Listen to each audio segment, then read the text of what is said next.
He signed the papers to set her free. She vanished with his child. Years later, enemies chained them together, and the truth became their deadliest weapon. If you've ever wondered whether love can survive absolute power, stay until the end of this story. And when you do, hit that like button and comment with your city so I can see how far this tale has traveled across the world. The pen felt heavier than any gun Victor Hale had ever held. He sat at the head of a table in his downtown attorney's office, the divorce papers spread before him like a map to redemption. Across from him, Lena Ward kept her eyes on the document, her slim fingers tracing the edge of the page but never quite touching it. She wore a cream sweater that swallowed her small frame, her dark hair pulled back in a way that made her look younger than her 28 years. She didn't cry. She didn't argue. She simply waited. "Sign it," Victor said quietly. His voice carried the weight of a man who had given orders that ended lives, but now he was giving one that might save one. "Please." Lena looked up then, her gray eyes meeting his. There was something in that gaze that made his chest tighten, not anger, not relief, but a kind of resigned understanding that frightened him more than any threat ever had. "You're sure this is what you want?" she asked. "It's what you need," he replied. And that was the truth stripped bare. You deserve a life that doesn't come with bodyguards and bulletproof glass. She had been a veterinarian when they met, a woman who spent her days saving animals that others had given up on. He had walked into her clinic with a gunshot wound hidden beneath his jacket and a German shepherd bleeding out in his arms. She had saved the dog first, then turned those steady hands on him, asking no questions, even as she stitched skin that had been torn by a rival's bullet. He had fallen in love with her silence, her strength, the way she could look at violence and choose compassion anyway. But love in his world was a weapon that others learned to use against you. 3 months ago, his enemies had sent a message written in fire. They had burned down her clinic with her inside, and only luck and a faulty lock had let her escape through a back window. She had come home to him with soot on her face and terror in her eyes, and he had held her while she shook, knowing that his touch was both comfort and curse. He couldn't protect her from what he was, so he was setting her free. Lena picked up the pen. Her hand trembled once, then steadied. She signed her name in careful script, Lena Catherine Ward, and pushed the papers toward him. Victor added his signature below hers. The attorney, a gray-haired man who had learned long ago not to ask questions, gathered the documents and excused himself from the room. They sat in silence. "Where will you go?" Victor asked finally. "Does it matter?" "It matters to me." Lena stood, smoothing her sweater with both hands. "Somewhere quiet. Somewhere I can rebuild. I'll make sure you have everything you need, money, protection if you want it. I don't want anything from you, Victor." Her voice was soft but absolute. "That's the point of this, isn't it? A clean break." He rose to his feet, this man who controlled half the criminal enterprise in the Eastern Corridor, who could make people disappear with a phone call, who had built an empire on fear and loyalty. But standing before this small woman who smelled of lavender and antiseptic, he felt powerless. "I love you," he said, because it needed to be said one last time. Lena's expression didn't change. "I know you do. That's why I'm leaving." She walked to the door, and every instinct in him screamed to stop her, to lock the door and refuse to let her go, to keep her close even if it killed them both. But he had learned something in all his years of violence and control. Sometimes the greatest act of love was letting go. "Lena." She paused, her hand on the doorknob. "If you ever need anything, I won't." The door closed behind her with a sound like a gunshot. Victor stood alone in the attorney's office, surrounded by leather-bound law books and the ghost of her lavender scent, and told himself he had done the right thing. He had freed her from the constant danger of being loved by a man like him. She could start over, find someone kind and ordinary, live the peaceful life she deserved. He would learn to live with the emptiness. That night, Victor returned to the penthouse they had shared for 2 years. Her things were already gone. Clothes, books, the collection of ceramic animals she had kept on the windowsill. She had been thorough, erasing herself from his space with the same quiet efficiency she brought to everything. Only one thing remained. On the kitchen counter, she had left her keys and a single note written on the back of a grocery receipt. "Thank you for letting me go." Victor poured himself 3 fingers of whiskey and stood at the floor-to-ceiling windows overlooking the city. Below, the streets glittered with life. Cars and people, an ordinary existence continuing without pause. Somewhere down there, Lena was beginning a new life without him. He raised the glass to his lips and drank, welcoming the burn. His phone rang. Marcus Chen, his second in command, his voice tight with tension. "We've got a problem." Victor closed his eyes. Business, always business. The Empire didn't stop for heartbreak. What kind of problem? "The Volkov brothers are moving on the waterfront territories. They hit 2 of our warehouses tonight, took out 6 men." The Volkovs, Russian syndicate, new to the city, hungry for territory and too stupid to understand the established order. Victor had been watching them for months, waiting for them to make exactly this kind of mistake. "Gather the captains," Victor said, his voice dropping into the cold register that made grown men flinch. "We respond tomorrow night, hard and final." "You want me to pull surveillance on the girl?" Victor's hand tightened on the glass. He had put a 3-man team on Lena the moment she left the attorney's office. Not to control her, just to know she was safe, that she made it wherever she was going without incident. "No, let her go." "Boss, if the Volkovs know about her." "They don't. The marriage wasn't public record. Only our people knew, and our people don't talk." He paused. "Pull the team, Marcus. She's not part of this anymore." A long silence, then, "Understood."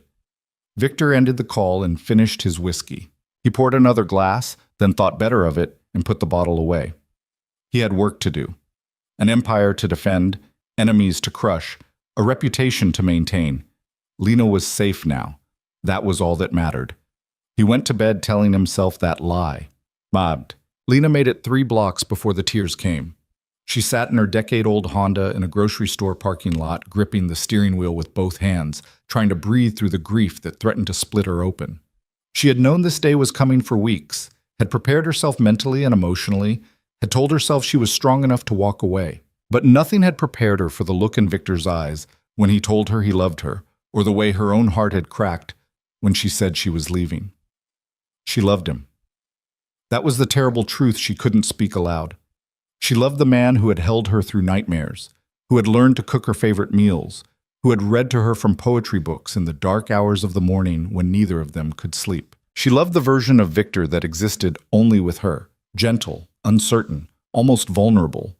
But she couldn't separate that man from the one who ordered executions, who built his fortune on drugs and gambling and protection rackets, who wore violence like other men wore cologne. And now there was another complication, one that made leaving both necessary and unbearable. Lena pressed one hand to her stomach, still flat, still showing no sign of the 8-week secret she carried. She was pregnant. She had known for 5 days, had taken 3 different tests to be certain, had sat in her car outside the drugstore trying to decide what to do with this information. Tell Victor and watch him try to build a cage of protection around her and their child? Stay and raise a baby in a world of constant danger where every birthday party and school play would come with armed guards and threat assessments? Or leave and give their child a chance at a normal life? The choice had been clear, even if it destroyed her. Lena started the car and pulled out of the parking lot. She had a plan, had been building it in careful detail for the past week. First, she would drive to her sister's house in Philadelphia, stay there for a few days to establish a trail. Then she would withdraw cash from her accounts, ditch her car, and disappear properly. She had friends from veterinary school scattered across the country, people Victor didn't know about. She could reach out quietly, find work under the table while she established a new identity. It wouldn't be easy, but she had learned from the best how to vanish when necessary. Victor had taught her well, even if he didn't know it. Her phone buzzed. A text from her sister Sarah. "Are you okay? You sounded strange on the phone earlier." Lena typed a response. "I'm fine. Be there in 2 hours. Love you." She merged onto the highway and didn't look back. Book it. Victor spent the next 3 days orchestrating a response to the Volkov incursion that would be remembered for years. He moved through the planning with mechanical precision, signing off on strategies and allocating resources, while inside him something fundamental continued to crack. He missed her. He missed the sound of her moving through the penthouse in the morning, the way she hummed while making coffee, the particular silence that came from having someone you loved nearby. The space felt wrong without her, too large and too empty, echoing with absence. But he didn't call, didn't send flowers or gifts or any of the 100 gestures that might have brought her back into his orbit. He had promised her a clean break, and he would honor that promise even if it killed him. On the 4th day, Marcus came to him with news that made Victor's blood run cold. "Lena's gone." Victor looked up from the tactical map spread across his desk. "What do you mean, gone?" "I know you said to pull surveillance, but I kept one guy on her just until she was settled." He followed her to Philadelphia, to her sister's place. She stayed 3 days, then left. Said she was going to visit a friend in Ohio. But she never made it to Ohio, boss. She ditched her car at a rest stop, withdrew maximum cash from 3 different ATMs, and disappeared. Victor stood slowly. "When?" "Yesterday afternoon. I wasn't going to tell you. Figured she just wanted privacy, but..." Marcus hesitated. Her sister filed a missing persons report this morning. Said Lena called her last night crying, said she loved her and to take care of herself. Sister's convinced something bad happened. The room tilted. Victor gripped the edge of his desk, mind racing through possibilities. Had someone taken her? Had the Volkovs found out about her despite his precautions? Or had she run from something else entirely? "Find her," Victor said, his voice deadly calm. "Use every resource we have. Check traffic cameras, ATM footage, credit card transactions. Talk to her friends, her colleagues, anyone who might know where she'd go." "Boss, maybe she just wants..." "Find her, Marcus. I don't care what it takes or what it costs. Find her." Marcus nodded and left. Victor stood alone in his office, staring at the maps without seeing them. Something was wrong. Lena wouldn't have left like that. Wouldn't have frightened her sister, wouldn't have disappeared so completely unless she was running from something, or hiding something. He thought of their last conversation, the way she had looked at him with such finality, the careful way she had said goodbye. Not see you later or take care, but goodbye as if she never expected to see him again. What had she been hiding? Victor pulled out his phone and made a call to a contact in the police department, a captain who owed him favors and knew better than to ask questions. "I need you to check something for me," Victor said. "Lena Ward. She filed for divorce last week. Now she's missing. I want to know if she filed any other legal documents in the past 6 months. Name changes, medical records, anything unusual. Give me an hour." Victor spent that hour pacing his office like a caged animal, his mind spinning through scenarios. Lena was smart, capable, resourceful. If she wanted to disappear, she could do it. But why? What was she running from? Or what was she protecting? The phone rang. "Found something interesting," the captain said. She visited a women's health clinic 4 times in the past 2 months. Last visit was 6 days ago. Victor's heart stopped. "What kind of clinic?" "The kind that does pregnancy tests and prenatal care." The world went silent. Pregnant. Lena was pregnant. Victor sat down heavily, the pieces falling into place with brutal clarity. The way she had touched her stomach sometimes when she thought he wasn't looking. The morning sickness she had blamed on stress. The fierce determination in her eyes when she signed the divorce papers. She had left to protect their child from his world. And now she was gone, somewhere in the vast machinery of America, hiding from him because she believed their child was better off without a father who lived in violence. She was wrong. Victor stood, his jaw set, his eyes hard. He would find her. He would bring her home. And he would prove to her that he could be the man their child needed, that he could build something better than the empire of blood and fear he had inherited. But first, he had to deal with the Volkovs. Because if they had any idea Lena existed, if they had taken her, or threatened her, or even breathed her name, Victor would show them exactly why the underworld feared him. He would burn their entire organization to ash and salt the earth where it stood. Lena watched the sun set over a cornfield in Nebraska, her hands wrapped around a cup of tea that had long gone cold. She was staying in a farmhouse owned by a woman she had met at a veterinary conference 3 years ago, a large animal specialist named Ruth, who asked no questions when Lena showed up on her doorstep with a suitcase and haunted eyes. Ruth had simply pulled her into a hug, shown her to the guest room, and promised her all the time she needed. Lena had been here for 2 days, trying to figure out what came next. She had money, not much, but enough to last a few months if she was careful.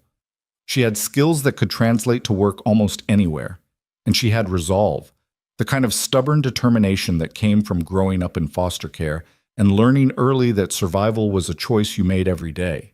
She would survive this too. But first, she had to grieve what she was leaving behind. Lena thought of Victor standing in that attorney's office, signing away their marriage with hands that had killed and protected in equal measure. She thought of the rare smile he gave her when she made him laugh, the way he would pull her close in the middle of the night as if afraid she would disappear. He had been right to be afraid.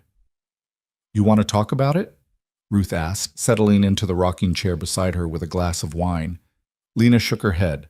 "Not yet. Maybe not ever." "Fair enough. But when you're ready, I'm listening." Ruth took a sip of wine. "In the meantime, I've got a cow with mastitis and a horse that needs its hooves trimmed. You interested in getting your hands dirty?" Lena managed a small smile. "Always." Work, she had learned, was a kind of salvation. It kept your hands busy and your mind focused, left no room for the thoughts that could drown you if you let them. She would work and plan and slowly build a new life from the wreckage of the old one. And when her daughter was born, she knew it was a daughter, knew it with the same bone-deep certainty she had felt when she first met Victor. She would tell her a story about her father. Not the whole truth, not the violence and the darkness, but the parts that mattered. She would tell her about a man who loved so fiercely that he set the people he loved free, even when it destroyed him. That night, Lena lay in Ruth's guest bed and pressed both hands to her stomach, feeling nothing yet but knowing the promise that grew there. "I'll keep you safe," she whispered to the darkness. "Whatever it takes, I'll keep you safe."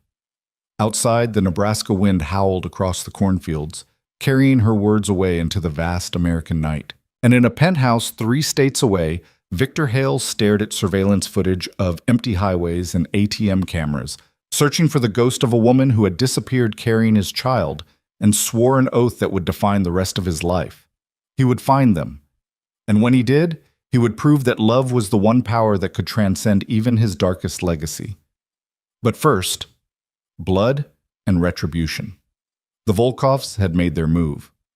Now it was his turn. But the response came on a Tuesday night, swift and surgical and absolute. Victor's people hit every Volkov operation simultaneously. Warehouses, gambling dens, the nightclub they used as a front for their money laundering. No one died, but the message was written in shattered glass and burning inventory. This city belongs to someone else. By dawn, the Volkov brothers were on a plane back to Moscow, their American ambitions crushed before they could take root. Marcus stood beside Victor on the roof of a building overlooking their territory, watching the last fire burn itself out. "They're gone," Marcus said. "We took minimal losses, secured the waterfront, and sent a message to anyone else thinking about expansion. Clean operation." Victor nodded, feeling nothing. The satisfaction he usually took from such victories was absent, replaced by the hollow ache that had lived in his chest since Lena left. "What about her?" he asked. Marcus hesitated. "Trail went cold in Nebraska. She's good at this, boss. Better than most professionals. She learned from the best. What do you want to do?" Victor watched the sun rise over his city, painting the buildings in shades of gold and red. Somewhere out there, Lena was building a life without him. She was protecting their child from the violence that defined him, giving their daughter, and he was certain it was a daughter, a chance at normalcy. Every instinct demanded he find her, bring her home, claim what was his. But what gave him the right? He had signed those papers. He had let her go. He had promised her a clean break, and she had taken him at his word. "We keep looking," Victor said finally. Quietly. "I don't want her harassed or frightened. I just want to know she's safe." "And if we find her?" Victor was quiet for a long moment. "Then I'll decide if love means holding on or letting go." He turned and walked toward the stairwell, leaving Marcus on the roof with the sunrise. The hunt had begun, but so had something else, a slow transformation in the heart of a man who had built everything on power and control, now learning that true strength might lie in surrender. 6 months passed. Lena gave birth to a daughter in a small clinic in Montana, assisted by a midwife named Grace who asked no questions about the absence of a father or family. She named the baby Iris Catherine Ward, after her grandmother and herself, deliberately leaving Victor's name off the birth certificate. Iris had her father's dark hair and her mother's gray eyes, and from the moment Lena held her, she knew she had made the right choice. This perfect creature deserved a life free from the constant threat of violence, free from the burden of her father's empire. Lena worked at a rural veterinary practice, living in a small apartment above a feed store, building a quiet existence one day at a time. She made friends carefully, never revealing too much, always ready to run if necessary. She thought of Victor every day, wondered if he had found someone else, if he had forgotten her, if he ever thought about the child he didn't know existed. Sometimes she imagined telling him, pictured his face when he learned he was a father, but imagination was safer than reality. In his penthouse, Victor lived like a ghost in his own life. He ran his empire with mechanical efficiency, expanded territories, negotiated treaties, eliminated threats. But the fire had gone out of him, replaced by a cold calculation that made even his most loyal people nervous. He had not forgotten Lena, could not forget her. His people had tracked her to Montana, had photographed her leaving the clinic with a baby in her arms, had sent him proof that she was alive and well, and building the peaceful life he had wanted for her. Marcus had asked if he wanted more information, names, addresses, detailed surveillance. Victor had said no. Some nights he looked at the photograph.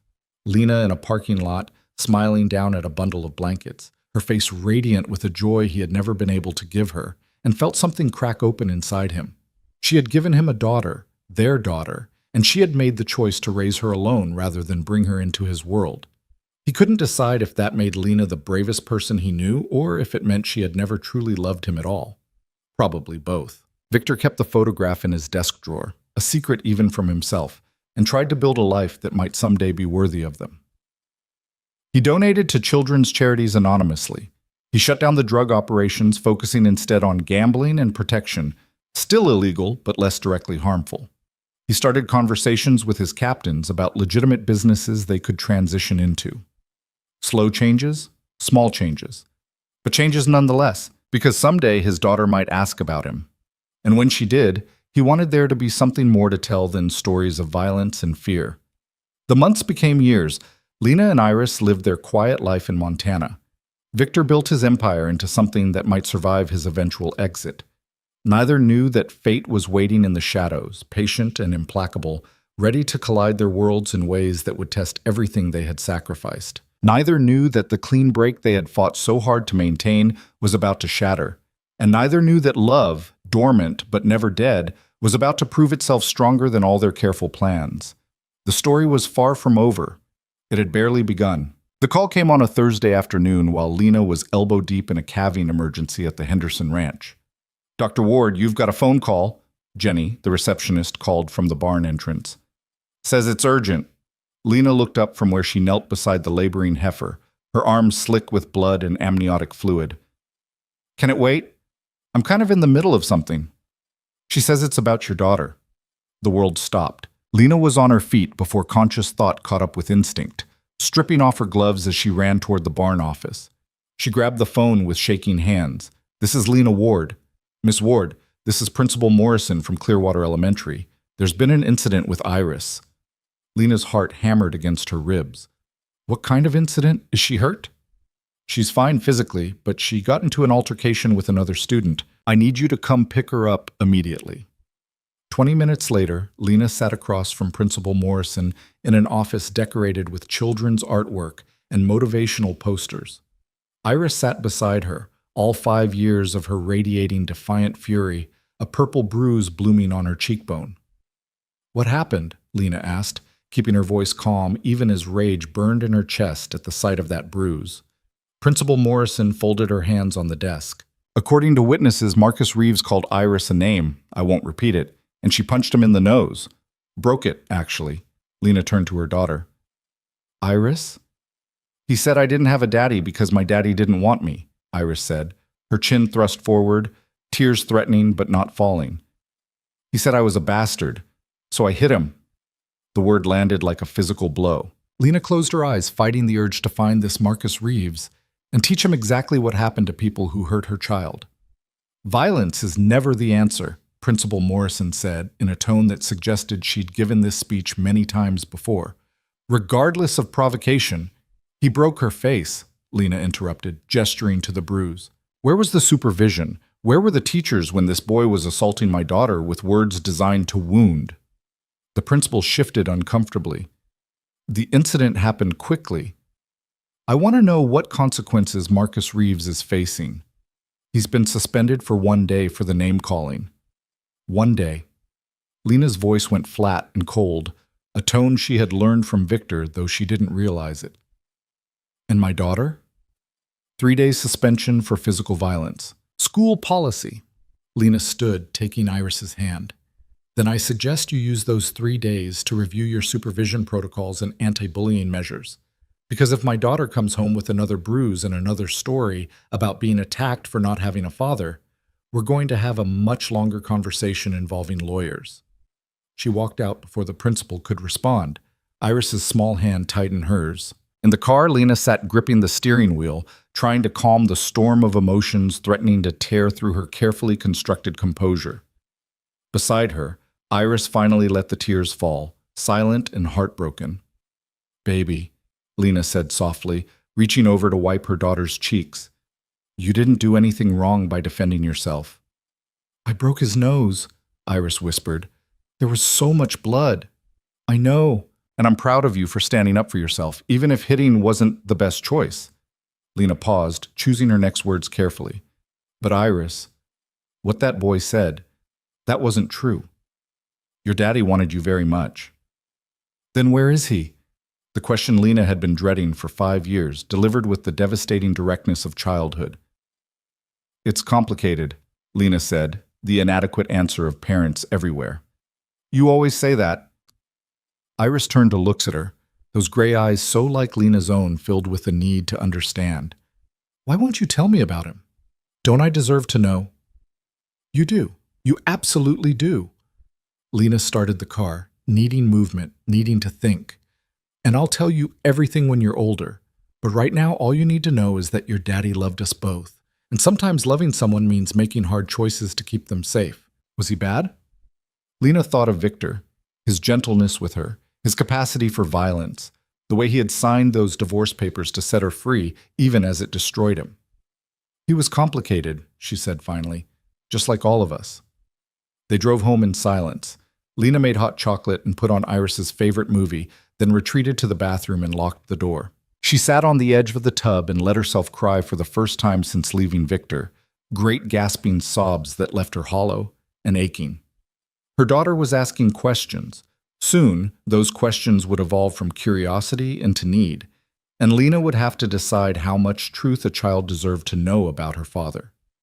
She pulled out her phone and opened the encrypted folder where she kept the only photos she had allowed herself to save. Victor at a charity gala, devastatingly handsome in a tuxedo.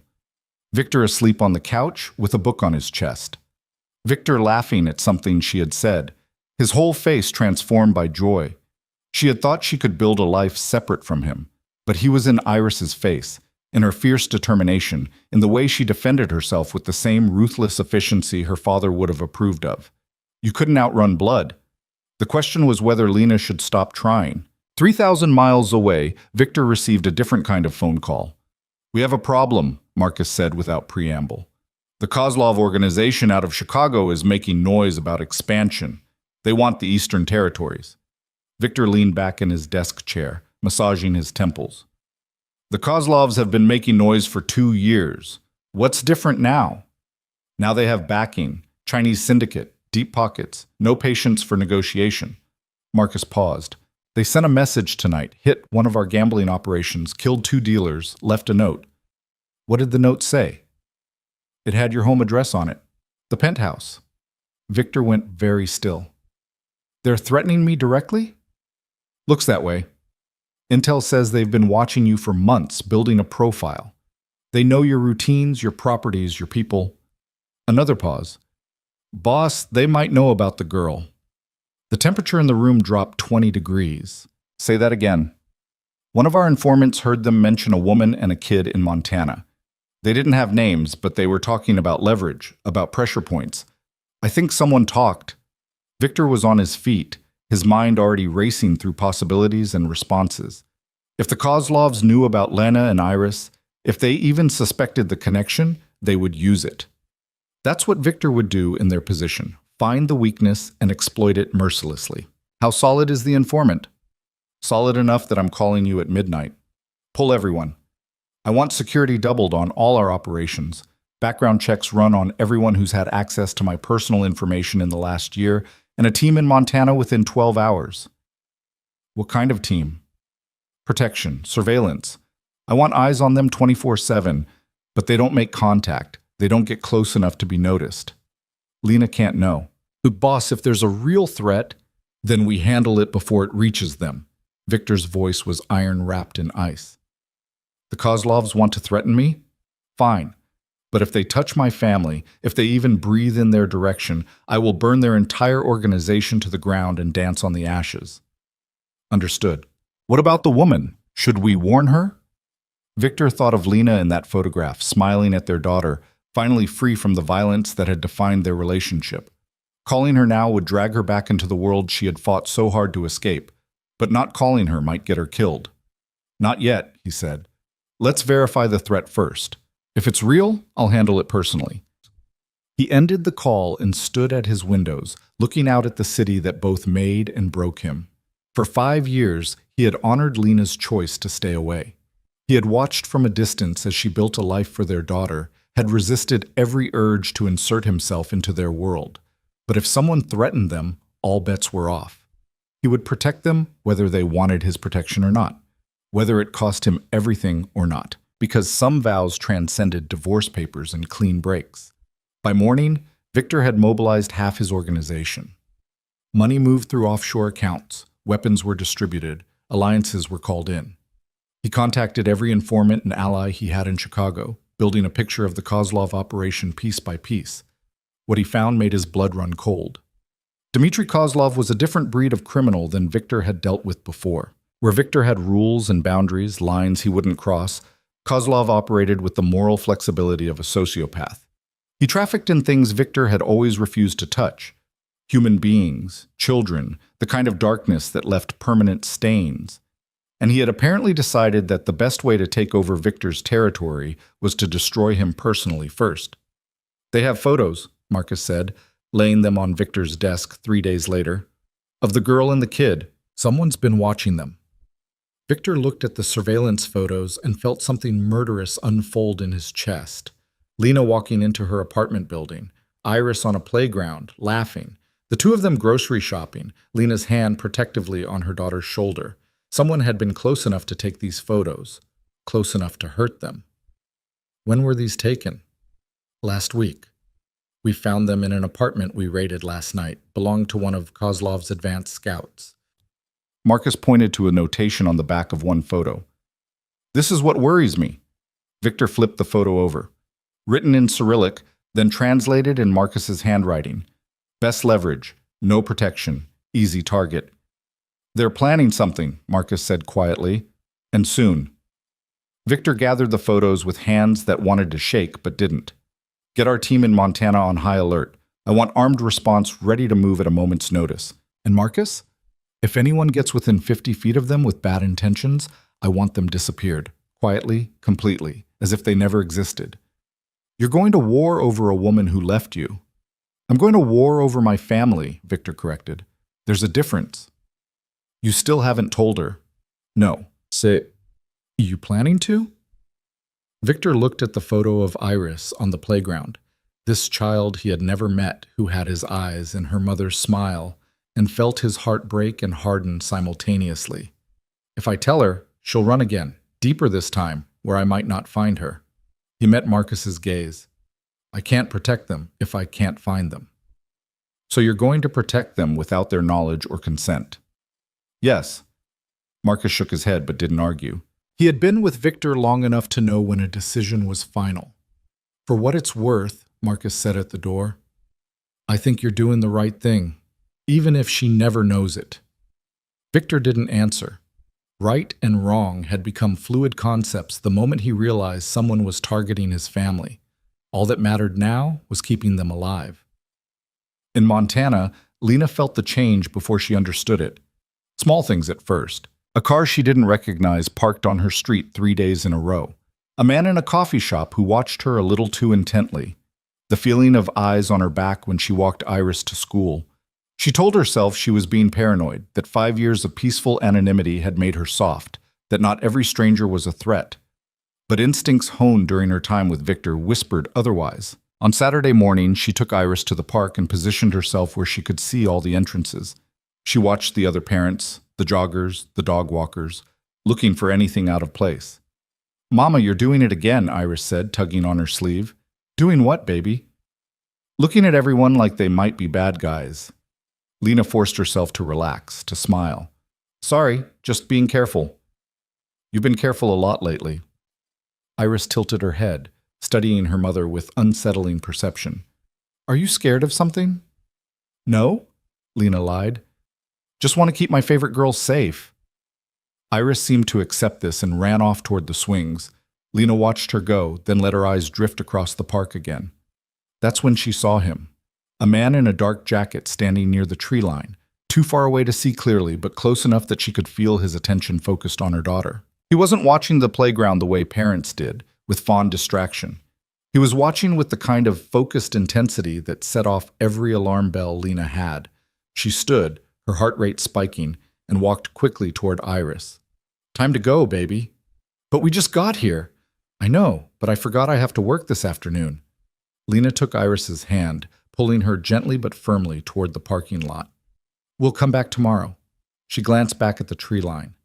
The man was gone. Lena drove home checking her mirrors every 30 seconds, taking random turns to see if anyone followed. No one did. By the time they reached their apartment, she had almost convinced herself she had imagined the whole thing. Almost. That night, after Iris was asleep, Lena did something she had sworn she would never do.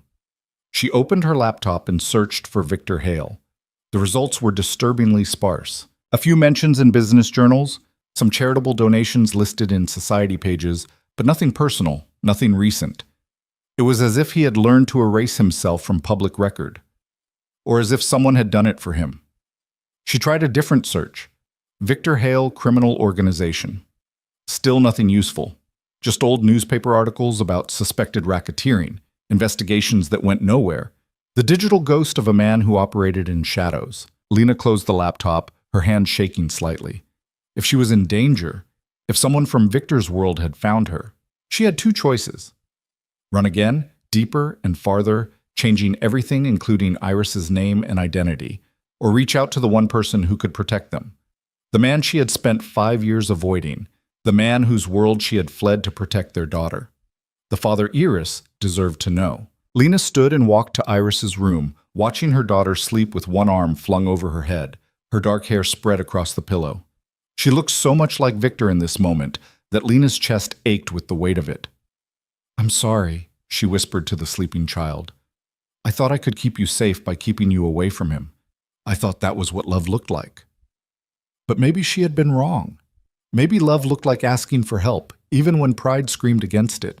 Maybe love looked like letting Victor be a father, even if it meant returning to the world she had escaped. Lena pulled out her phone and stared at it for a long moment. She had deleted Victor's number years ago, had destroyed every way he could contact her, but she knew someone who would have it. Sarah, her sister.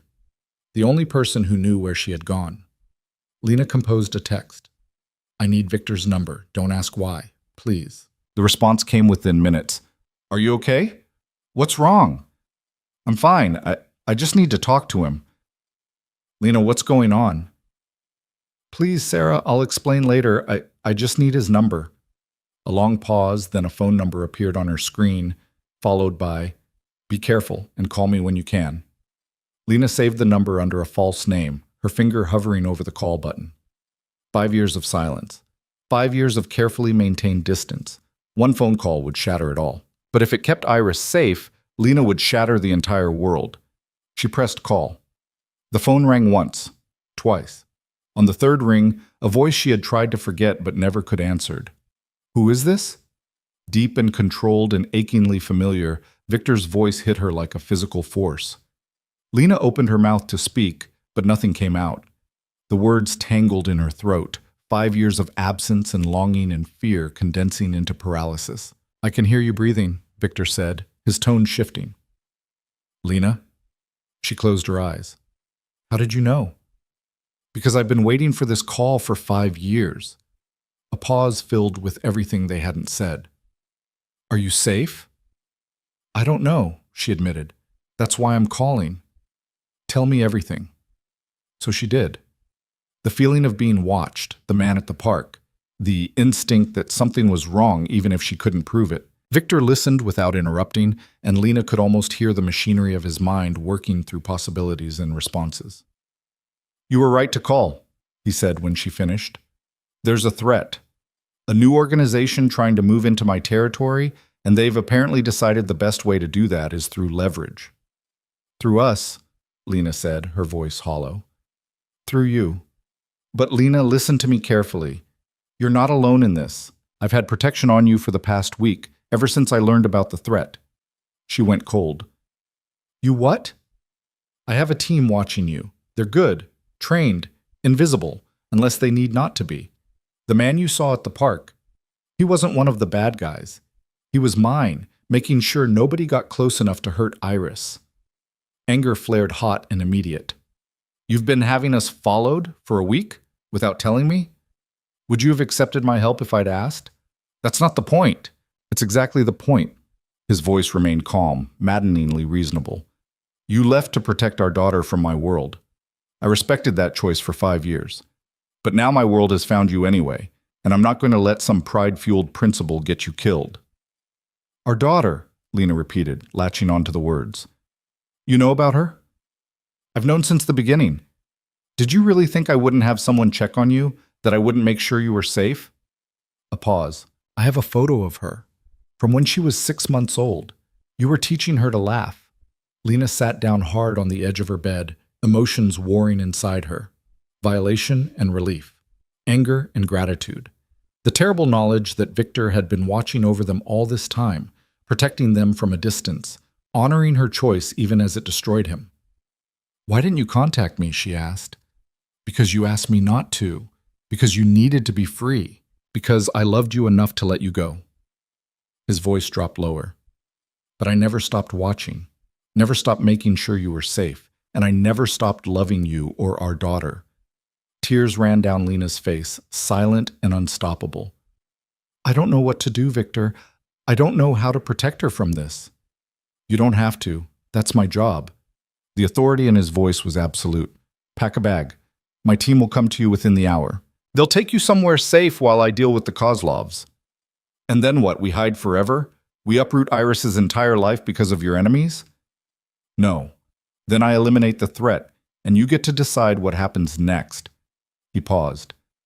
If you want to come back, I'll make sure you're protected.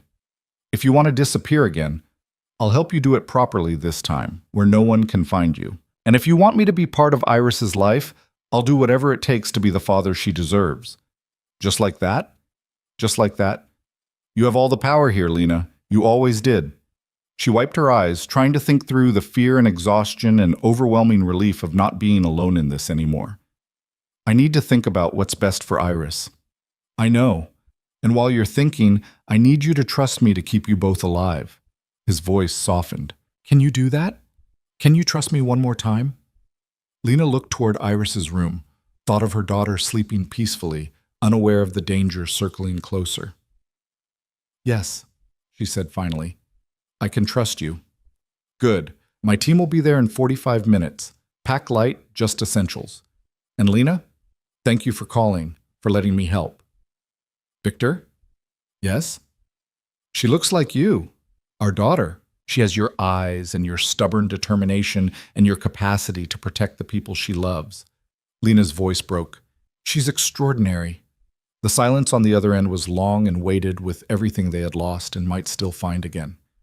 I can't wait to meet her, Victor said finally, and Lena heard the tears he wouldn't let fall. They ended the call. Lena sat in the darkness, holding the phone that still felt warm from his voice, and realized that the clean break they had fought so hard for was about to become the messiest reunion imaginable. But if it kept Iris safe, if it gave their daughter a chance to know her father, if it meant they could finally stop running from the truth, then maybe it was worth breaking everything all over again. She stood and went to pack their lives into suitcases for the second time in 5 years, this time heading toward danger instead of away from it. toward the man she had loved enough to leave and now needed enough to return to, toward whatever came next. The knock came exactly 45 minutes later, soft and precise. Lena opened the door to find a woman in her 30s with sharp eyes and an easy smile that didn't quite reach those eyes. She wore jeans and a leather jacket, looking more like a soccer mom than a bodyguard, which Lena supposed was the point. "Dr. Ward, I'm Sophia. We spoke on the phone earlier." The woman glanced past Lena into the apartment. "Is your daughter awake?" "Not yet. I haven't told her we're leaving." "Probably better that way. Less questions, less stress." Sophia stepped inside, her eyes scanning the space with professional efficiency. "We have about 20 minutes before my partner brings the car around. The plan is to make this look like a normal morning departure. Nothing that would alert surveillance if anyone's watching." "Are they? Watching?" "We haven't seen active surveillance on your building tonight, but that doesn't mean it's not there." Sophia moved to the window, checking the street below. "The Kozlovs are careful. They use disposable personnel, rotate positions. Makes them hard to track." Lena felt her stomach twist. How much danger are we actually in? Sophia turned from the window, and for the first time her expression softened with something like sympathy. "Honest answer? If Victor hadn't put protection on you when he did, I think they would have made a move already. But now that we're aware and mobilized, they'll pull back, reassess. Gives us time to get you somewhere secure." "Where are we going?" "Better if you don't know yet. Less to worry about, less to accidentally reveal if someone asks." Sophia checked her watch. "Why don't you wake your daughter? We need to leave in 15. Lena walked to Iris's room, her heart heavy with the weight of what she was about to do. She had spent 5 years building a normal life for her daughter, and now she was about to tear it apart because of dangers Iris couldn't understand in a father she'd never met. She sat on the edge of the bed and gently shook Iris's shoulder. "Baby, wake up." Iris stirred, her eyes fluttering open. "Mama, what time is it?"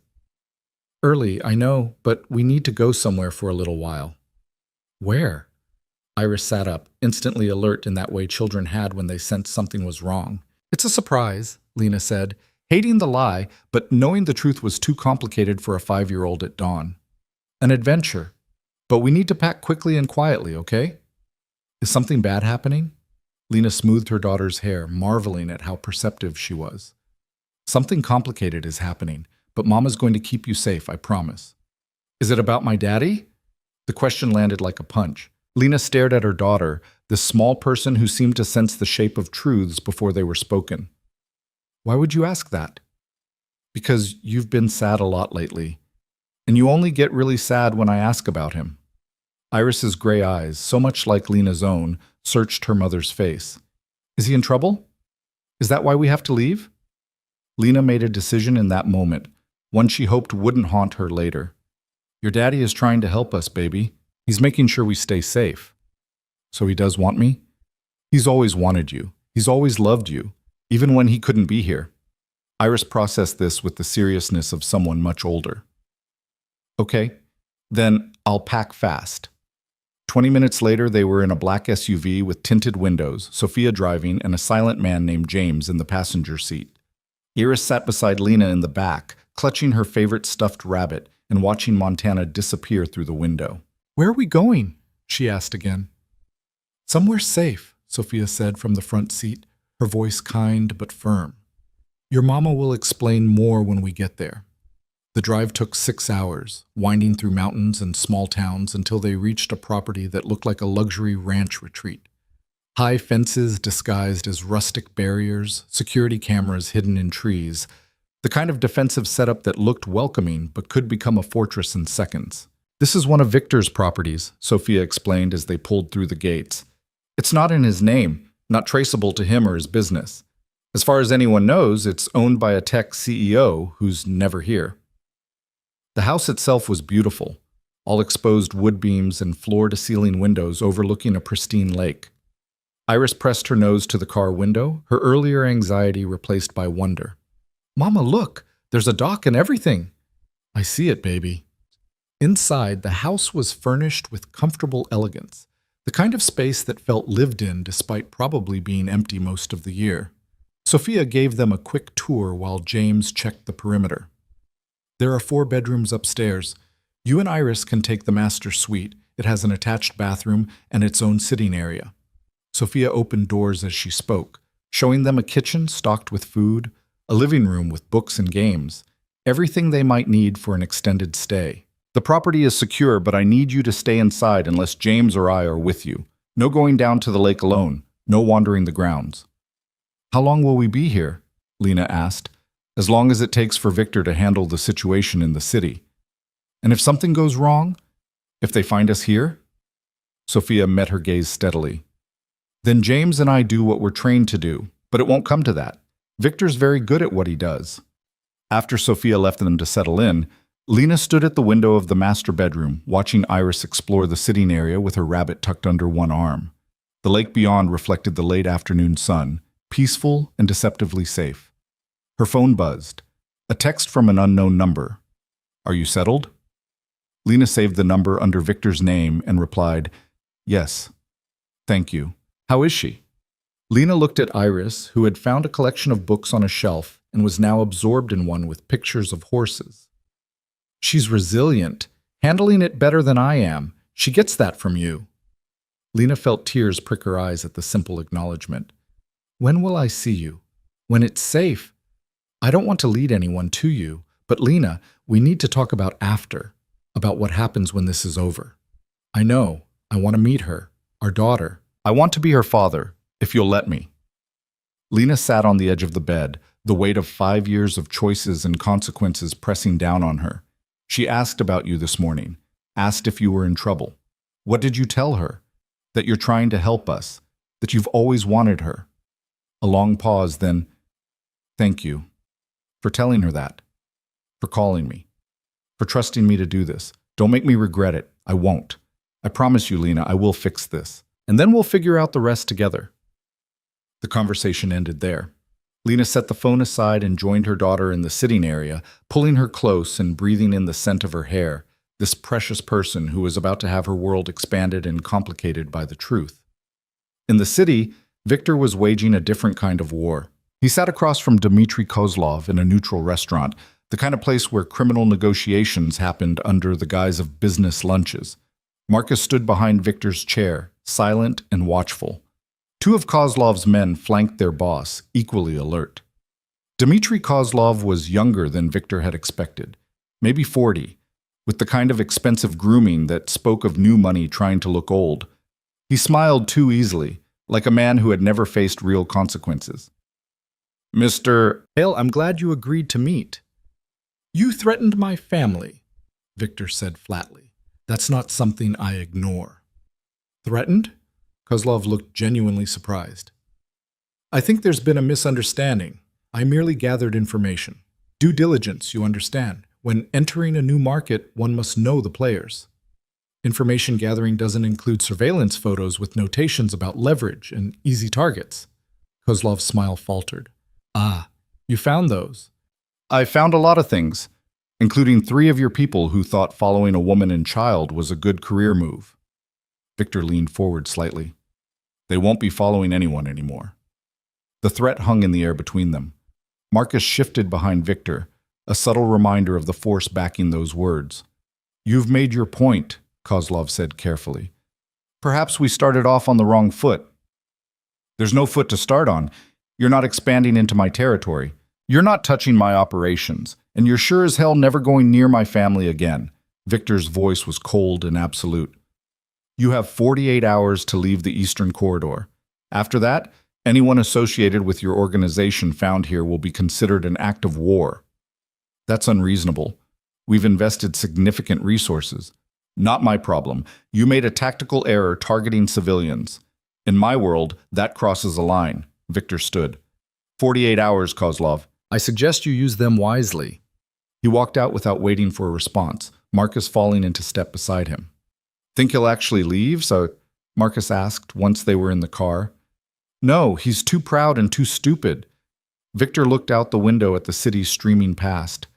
But now, when we move against him, we can say we tried diplomacy first. When do we move? Tonight. I want every Kozlov operation in this city shut down by morning. No casualties if possible, but I want the message clear. They're not welcome here. And if Kozlov retaliates against the woman and kid, he won't get the chance. I'm going to Montana tomorrow. I'll stay there until this is resolved. Marcus raised an eyebrow. You're going to her? I'm going to protect my family. There's a difference. Is there? Victor didn't answer. The truth was more complicated than he wanted to admit.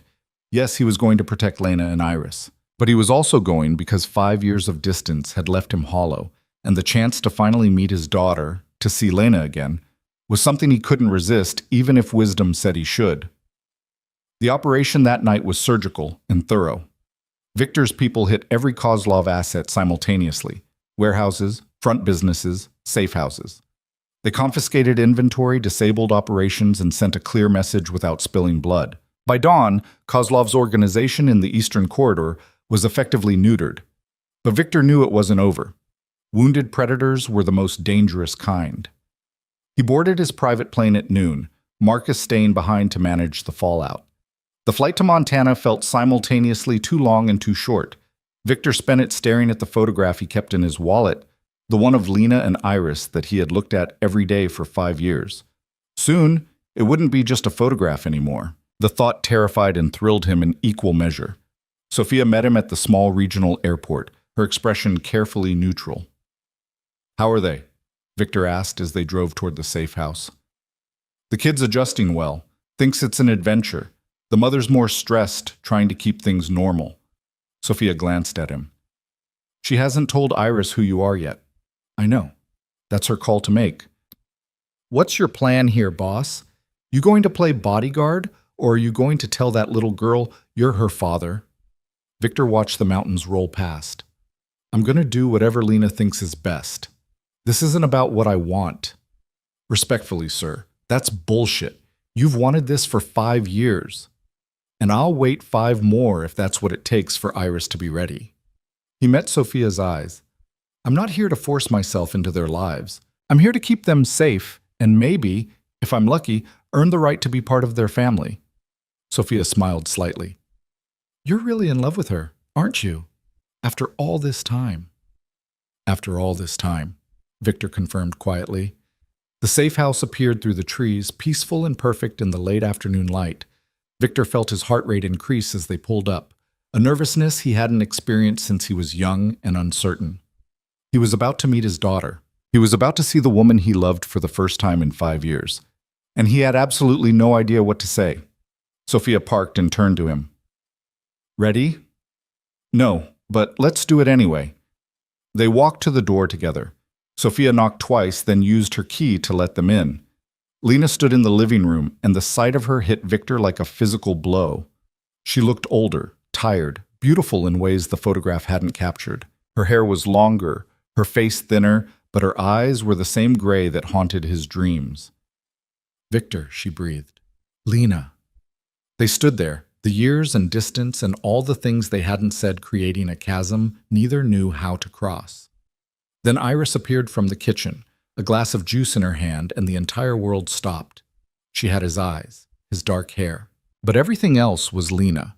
The shape of her face, the way she tilted her head when curious, the quiet intensity of her gaze.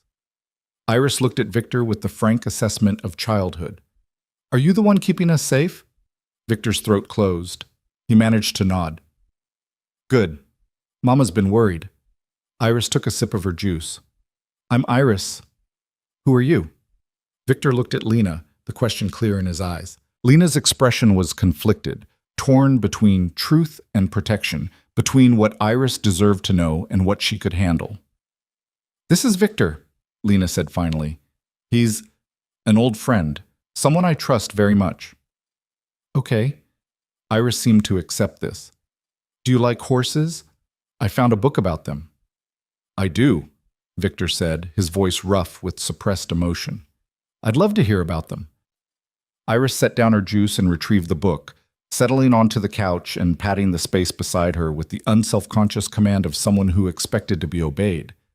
Victor sat, and his daughter, curled up next to him and began explaining the differences between various horse breeds with serious enthusiasm.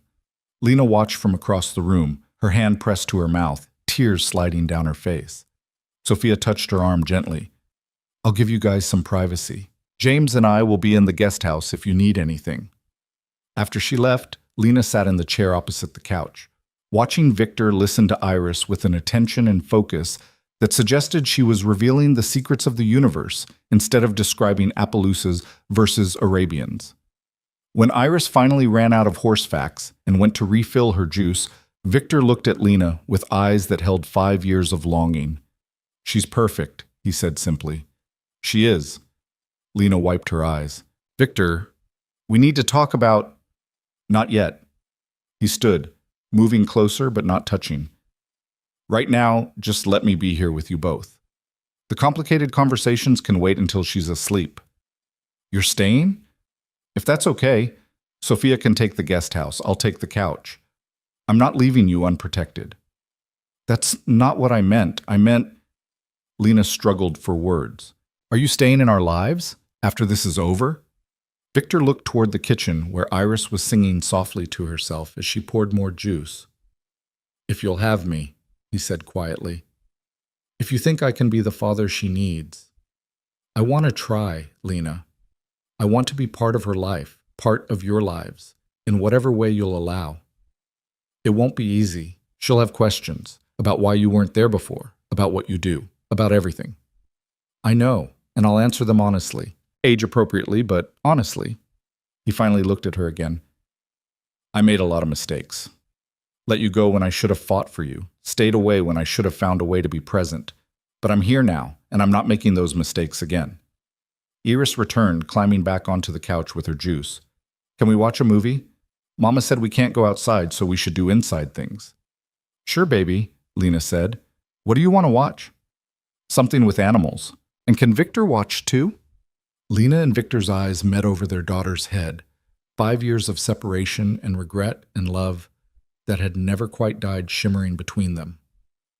"Victor can definitely watch too," Lena said softly. They settled in, Iris between them on the couch, utterly content to have both adults' attention focused on the animated movie about a lost penguin. Halfway through, she fell asleep with her head on Victor's arm, her small hand curled trustingly in Lena's. Victor looked down at his daughter, this miracle he had helped create but never thought he'd get to know, and felt something fundamental shift in his chest. Every decision he had ever made, every violent choice and moral compromise had led to this moment, and if he could go back and change it all, he wouldn't, because it had given him her. "Thank you," he whispered to Lena across their sleeping child. "For what?" "For calling, for trusting me, for giving me this." He gestured to Iris. "I don't deserve it." "Maybe not," Lena agreed quietly, "but she deserves to know her father, and I was wrong to keep you from her for so long." "You were protecting her. I was protecting myself, from having to share her, from having to face what I felt for you, from the complicated reality of loving someone whose world I couldn't accept." Lena brushed Iris's hair back from her forehead. "But she asked about you this morning, and the pain in her voice when she wondered if her daddy wanted her. I couldn't do that to her anymore. I've always wanted her, both of you. I know that now. I think I always knew it, but it was easier to believe the lie." They sat in silence, the movie playing unwatched, their daughter breathing softly between them. Finally, Victor spoke again. "What happens after this? After the threat is handled and you're safe to go back to your life?" "I don't know," Lena admitted. "I can't go back to Montana now. Even if we eliminate the Kozlovs, there will be others. Your enemies will always know about us. Not if we do this right. I can create new identities for you both. Better ones, untraceable. Set you up somewhere no one will find you. And you? I'll visit when it's safe. Be part of Iris's life from a distance. Whatever arrangement you're comfortable with." Lena looked at him, really looked at him, seeing the man behind the criminal, the father behind the violence. "Or," she said slowly, "we could stop running." Victor went still. "What are you saying?" "I'm saying maybe I was wrong about all of it, about keeping Iris from you, about thinking we could only be safe apart, about believing you couldn't change." She paused. "You've been protecting us for 5 years without asking for anything in return. You built an empire, but you're trying to make it legitimate. You're not the same man I left." "I'm still dangerous, Lena. I still have enemies. That hasn't changed." "No. But I'm not the same woman who left either. I'm stronger now. And Iris deserves to grow up knowing her father, even if it means accepting the complicated reality of who you are. Hope bloomed in Victor's chest, fragile and terrifying. Are you saying you want to come back? To be a family? I'm saying I want to try.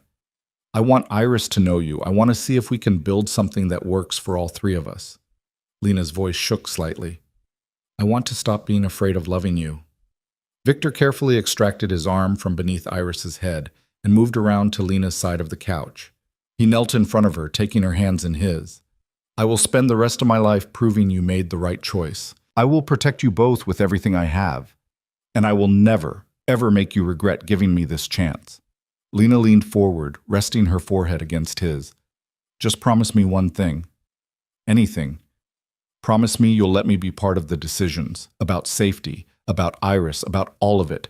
No more protecting me from information. We do this together or not at all. Together, Victor agreed. Always. They stayed like that, foreheads touching, hands clasped, while their daughter slept peacefully between them and the future unfolded with terrifying possibility.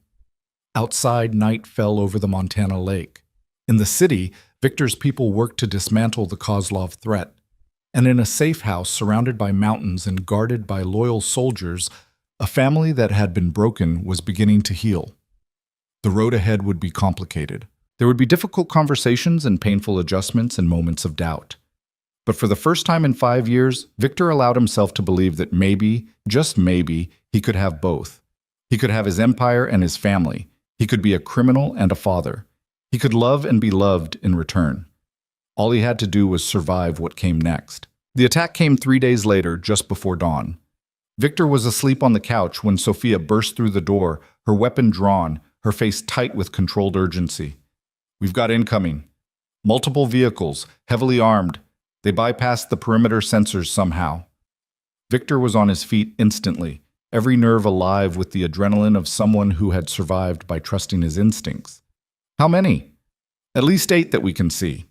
Could be more. Sophia moved to the window, peering through the blinds. They're positioning for an assault, not a siege. They want in fast. Get Lena and Iris to the safe room, now.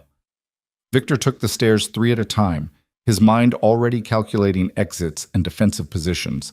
He reached the master bedroom and knocked hard. Lena, we need to move. She opened the door immediately, already awake. Iris clutched against her chest with one arm. The child was still half asleep, confused and frightened by the sudden urgency.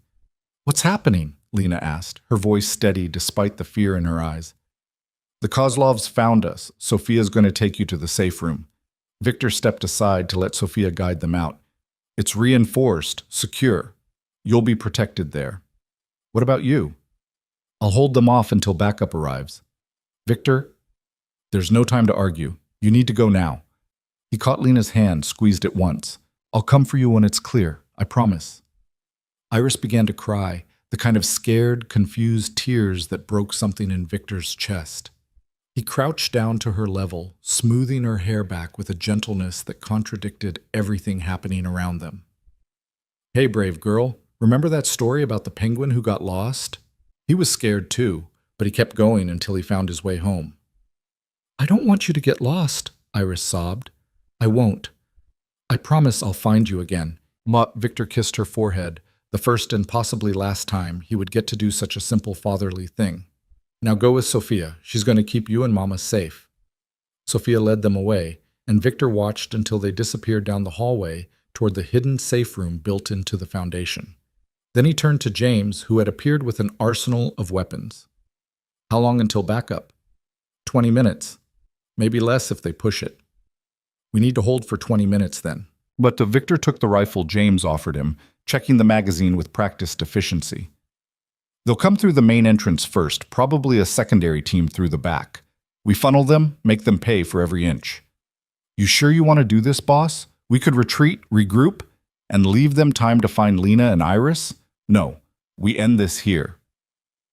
The first explosion took out the front door in a shower of splinters and smoke. Victor was ready, positioned behind an overturned table in the living room with clear sightlines to the entrance. He didn't fire immediately, letting them commit to entry, counting bodies. 6 men rushed in, weapons raised, scanning for targets. Victor dropped two before they even realized where the shots came from. James took out another from his position near the kitchen. The remaining three scattered, seeking cover, and the elegant living room became a war zone of gunfire and shouted Russian. Victor moved with the cold efficiency of someone who had done this before, who had survived countless situations just like this by being faster and more ruthless than his enemies. He reloaded, repositioned, fired again. Another body fell. But they kept coming. The back door exploded inward, and suddenly Victor was fighting on two fronts. James held the kitchen approach while Victor covered the living room, their movements synchronized from years of working together. Minutes bled into each other, measured in gunshots and blood spatter. Victor took a bullet to the shoulder, felt it punch through muscle but kept moving, kept firing. Pain was something to process later after his family was safe. One of the attackers made it to the stairs, heading for the bedrooms. Victor shot him in the back without hesitation, watched him tumble down the steps in a graceless heap. No mercy. Not when they threatened what mattered most. The firefight lasted 12 minutes, though it felt like hours. When the last attacker fell, Victor did a quick count. 11 bodies, all Kozlov's people, none of his own. But the house was destroyed, windows shattered, walls pocked with bullet holes, furniture splintered. And more importantly, the attack meant Kozlov knew exactly where they were. James? Status? I'm good. You're bleeding. Flesh wound. Check the perimeter. Make sure there aren't more waiting. Victor moved toward the safe room, his shoulders screaming protest. I need to get them out of here before Kozlov sends reinforcements. He descended the stairs to the basement, his hand leaving bloody prints on the railing. The safe room door was solid steel, designed to withstand explosives. Victor knocked the specific pattern that signaled all clear. Lena, it's me. It's over. The door opened a crack, and Sophia peered out, her weapon still raised. When she saw it was really Victor, she opened it wider. Lena stood behind her, Iris wrapped so tightly in her arms that the child's face was buried against her mother's shoulder. Both of them were shaking. Is anyone hurt? Victor asked. We're fine, you're not. Lena's eyes fixed on the blood soaking his shirt. Let me look at that. Later. We need to evacuate now. Kozlov knows this location, he'll send more people. Victor looked at Sophia. Take them to the secondary safe house, the one in Colorado. Don't stop, don't take chances. Assume you're being followed until proven otherwise. What about you? Sophia asked. I'm going back to the city. This ends tonight.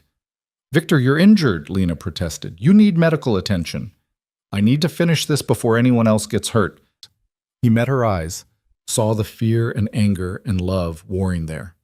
I won't let him threaten you again, any of you. Then let me come with you, Lena said suddenly. Let me help. Absolutely not. Why? Because I'm not capable? I've been patching up gunshot wounds since before I met you. I can be useful. Because if something happens to me, Iris needs her mother. Victor's voice was firm, final. Sophia will keep you safe. Trust her like you trust me. He turned to leave, but Iris's voice stopped him. Are you my daddy? The question fell into the destroyed house like a stone into still water, creating ripples that touched everything. Victor turned back slowly. Iris had lifted her head from Lena's shoulder and was looking at him with those eyes that were his own, her face streaked with tears, but her gaze steady and demanding. Iris, baby, Lena started, but Iris interrupted. Mama told me my daddy loved me and was trying to help us. That's you, isn't it? You're the one keeping us safe. Victor looked at Lena, who nodded permission through her own tears. He crossed back to them, kneeling despite the pain in his shoulder so he could meet his daughter's eyes at her level. Yes, he said simply. I'm your daddy. Why weren't you there before? The question every absent parent dreaded, asked with the brutal honesty of childhood that demanded truth over comfort. Because I thought keeping you safe meant staying away. I thought my world was too dangerous for you and your mama. Victor's voice roughened. I was wrong about that. I should have found a way to be there, to be part of your life. I'm sorry I wasn't. Iris considered this with that serious expression she got when processing important information. Are you going to stay now? If your mama lets me, if you want me to, I'm going to try very hard to be the daddy you deserve. Even though bad people want to hurt you? Especially because of that. Because protecting you is the most important thing I'll ever do. He reached out slowly, letting her decide if she wanted the contact. Is it okay if I hug you? Iris nodded, and Victor pulled his daughter into his arms for the first time, feeling her small body pressed against his chest, her arms wrapping around his neck with surprising strength. She smelled like Lena's shampoo in childhood, and everything good he had ever wanted to protect. I love you, he whispered into her hair. I've loved you since before you were born. I know that doesn't make up for not being there, but it's true. I love you too, Daddy, Iris said, and the word hit Victor harder than any bullet ever had. Lena was crying openly now, watching the two of them together, this moment she had feared and hoped for, in equal measure finally happening amid violence and chaos. Victor reluctantly released Iris, standing with effort. I have to go now, but I promise I'm coming back. Can you be brave a little longer? Iris nodded, her small face set with determination. Will you teach me about horses when you come back? Real ones, not just book ones. Absolutely, as many horses as you want. Victor looked at Lena. Take care of our girl. You come back to us, Lena said fiercely. Don't you dare die being noble. You come back and we figure out how to be a family. Properly this time. I will. I promise. He kissed her then, quick and desperate, tasting salt tears and 5 years of longing. Then he forced himself to turn away, to leave them in Sophia's capable hands while he went to end the threat that had nearly destroyed everything. The drive back to the city was a blur of pain and planning. James drove while Victor made calls, mobilizing every asset he had. By the time they reached the outskirts, he had assembled a small army. Marcus met them at a warehouse on the edge of Victor's territory, his face grim when he saw the blood. You need a hospital. I need Kozlov dead. Hospital can wait. Boss, you've lost a lot of blood. Then we'd better work fast. Victor moved to the table where Marcus had spread out intelligence reports and surveillance photos. Where is he? Holed up in a hotel downtown, top floor, surrounded by his remaining people. He knows we're coming. Marcus pointed to the building layout. It's defensible, hard to assault without significant casualties. I don't care about casualties, I care about ending this tonight. Victor studied the plans, his tactical mind working through approaches despite the fog of blood loss. We hit them with everything. No warning, no mercy. And Kozlov doesn't leave that building alive. Victor, Marcus's voice was careful. What you're talking about is a massacre. The kind that brings heat from law enforcement, from other organizations. Are you sure? He tried to kill my family. He sent armed men to a house where my daughter was sleeping. Victor's eyes were cold and absolute. I don't care what it costs. He dies tonight. The assault began at midnight. Victor's people surrounded the hotel, evacuating civilians under the guise of a gas leak, clearing the building floor by floor until only the top level remained. Kozlov's men tried to hold the stairwells, but they were outgunned and outmaneuvered. Victor led the final push personally, despite Marcus's protests, despite the blood still seeping through the temporary bandage on his shoulder. He needed to look Kozlov in the eyes when this ended. They breached the penthouse suite in a coordinated strike, flashbangs and suppressive fire creating chaos. Kozlov's remaining guards fell quickly, professionals overwhelmed by superior numbers and tactics. Kozlov himself tried to run, making for a secondary exit, but Victor was faster. He caught the younger man by the collar and slammed him against the wall hard enough to crack the plaster. You made a mistake, Victor said quietly, his voice deadly calm. You threatened my family. Kozlov laughed, blood running from his split lip. You think killing me changes anything? There will always be someone else. Your world doesn't allow for happy families, Hale. You can't protect them forever. Watch me. Victor pulled his sidearm and pressed it against Kozlov's forehead. The other man's eyes widened, bravado crumbling in the face of imminent death. Wait, we can negotiate. I have money. You tried to hurt my daughter. There's no negotiation for that. Victor pulled the trigger. The sound echoed through the penthouse, final and absolute. Kozlov's body slumped to the floor, and with it, the immediate threat to Victor's family ended. Marcus appeared at Victor's shoulder. It's done. Building secure. Kozlov's people are either dead or running. We won. Get me to a hospital, Victor said, suddenly aware of how much pain he was in, how close to collapse he was. And someone call Lena. Tell her it's over. Tell her I'm coming home. He made it 3 steps before his legs gave out. Victor woke in a private hospital room, sunlight streaming through blinds and the beeping of medical equipment creating a rhythmic backdrop. His shoulder was properly bandaged now, IV lines running into his arm, the fog of pain medication making everything soft around the edges. Lena sat in the chair beside his bed, her head resting on her arms near his hand, asleep in that uncomfortable position people only managed when they were exhausted beyond caring. Victor shifted, trying not to wake her, but her eyes opened immediately. For a moment she just looked at him, taking in that he was alive and conscious and here. "You're awake," she said unnecessarily. "How long?" 2 days. You lost a lot of blood, needed surgery. The doctors said you were lucky." Lena sat up, wincing as her back protested. "Iris is fine. Sophia has her at a hotel nearby. She asks about you every hour." "And you? Are you okay?" "I watched the man I love nearly die protecting us. I'm processing." Lena took his hand, careful of the IV. "The doctors say you'll make a full recovery, but you need to rest. Actually rest, not pretend to rest while running your empire from a hospital bed." "Kozlov?" "Dead, along with most of his organization. Marcus says the remaining members scattered back to Chicago. The threat's over, Mike." She paused. "But there will be others, won't there? This is what your life is. What our life will be if Iris and I stay." Victor closed his eyes, feeling the weight of that truth. "Yes, I can minimize the danger, protect you better, keep you as far from it as possible. But I can't promise there won't be threats. I can't promise perfect safety. No one can promise that. Normal people get sick, have accidents, face random violence." Lena's grip on his hand tightened. "But at least with you, we face it together. And Iris gets to have her father." "You're sure? Because I would understand if you wanted to leave again. If this proved that—" "Victor." Lena leaned forward, her gray eyes intense. "I'm sure. We're staying. We're going to figure out how to make this work, how to be a family despite the complications. But you have to promise me something. Anything. Promise me you'll let us in, all the way. No more protecting us from information, no more making decisions alone because you think it's safer. We're partners in this, or we're nothing."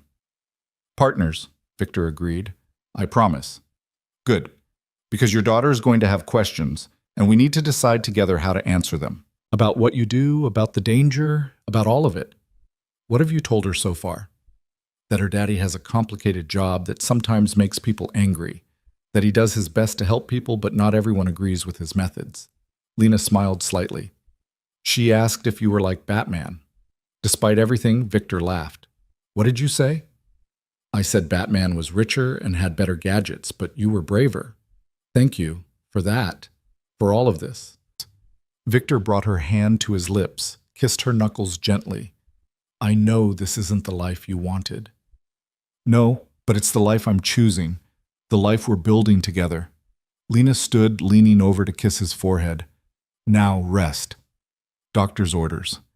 I'm going to get Iris and bring her here. She's been desperate to see you." "Lena?" She paused at the door. "I love you. I never stopped." "I know, I never stopped either. That was always the problem." She smiled, and it reached her eyes for the first time in what felt like years. But maybe now it can be the solution instead. She left, and Victor lay in the hospital bed feeling something unfamiliar settling in his chest. Not just relief or victory or even love, though all those were present. Something deeper. Hope.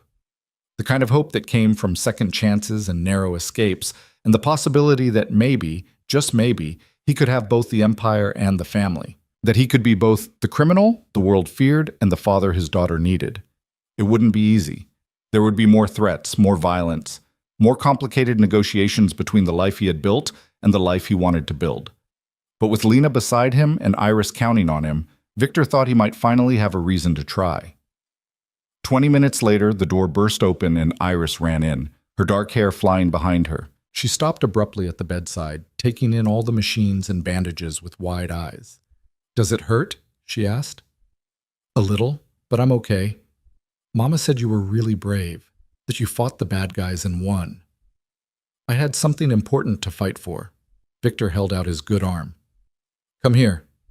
Iris climbed carefully onto the bed, nestling against his uninjured side. She was warm and solid and real, this miracle child he had almost lost before ever really having. "Tell me about the horses," he said. "What did you learn while I was sleeping?" As Iris launched into an enthusiastic explanation of different horse breeds and their characteristics, Lena stood in the doorway watching her family together for the first time. She pulled out her phone and took a photo, capturing the moment. Victor in a hospital bed with their daughter tucked against his side, both of them smiling despite the bandages and IV lines and the violence that had brought them here. It wasn't perfect. It wasn't the fairy tale she had once dreamed of, but it was theirs, built from sacrifice and survival, and a love that had endured 5 years of separation and multiple attempts to destroy it. And sometimes, Lena thought, that was enough. Sometimes flawed and complicated and dangerous was exactly the right kind of happy ending. Because the alternative was living without it, and she had tried that already. She wouldn't make that mistake again. 3 weeks after the hospital, Victor stood in the backyard of a house he had bought under 3 different shell corporations, watching Iris learn to ride a horse. The property was 40 acres outside the city, far enough for safety but close enough that he could still run his business.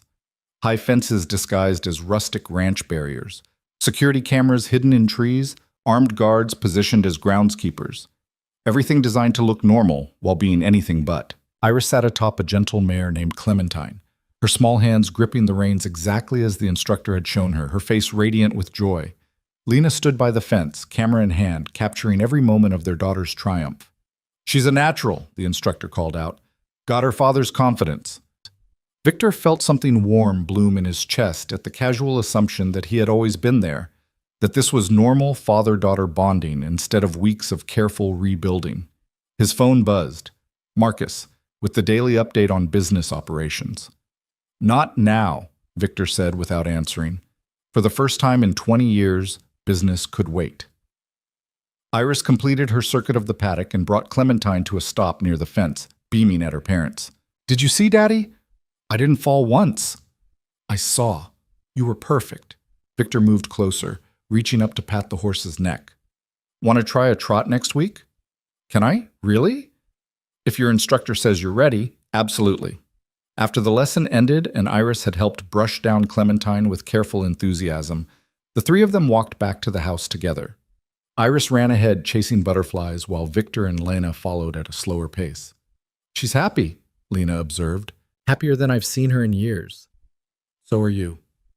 "I am." Lena slipped her hand into his. "It's strange, isn't it? After everything we went through, after all the years apart, we're actually making this work." "Strange and terrifying and perfect," Victor agreed, "though I keep waiting for the other shoe to drop." "There's always another shoe with your life, but we'll handle it when it comes." She stopped walking, turning to face him. "I talked to Sarah yesterday. She wants to visit, meet you properly." "How much does she know?" "Enough. That you're Iris's father, that we have a complicated history, that you're trying to build something legitimate." Lena paused. "She's protective of me, of us. You should expect some interrogation." "I can handle protective sisters.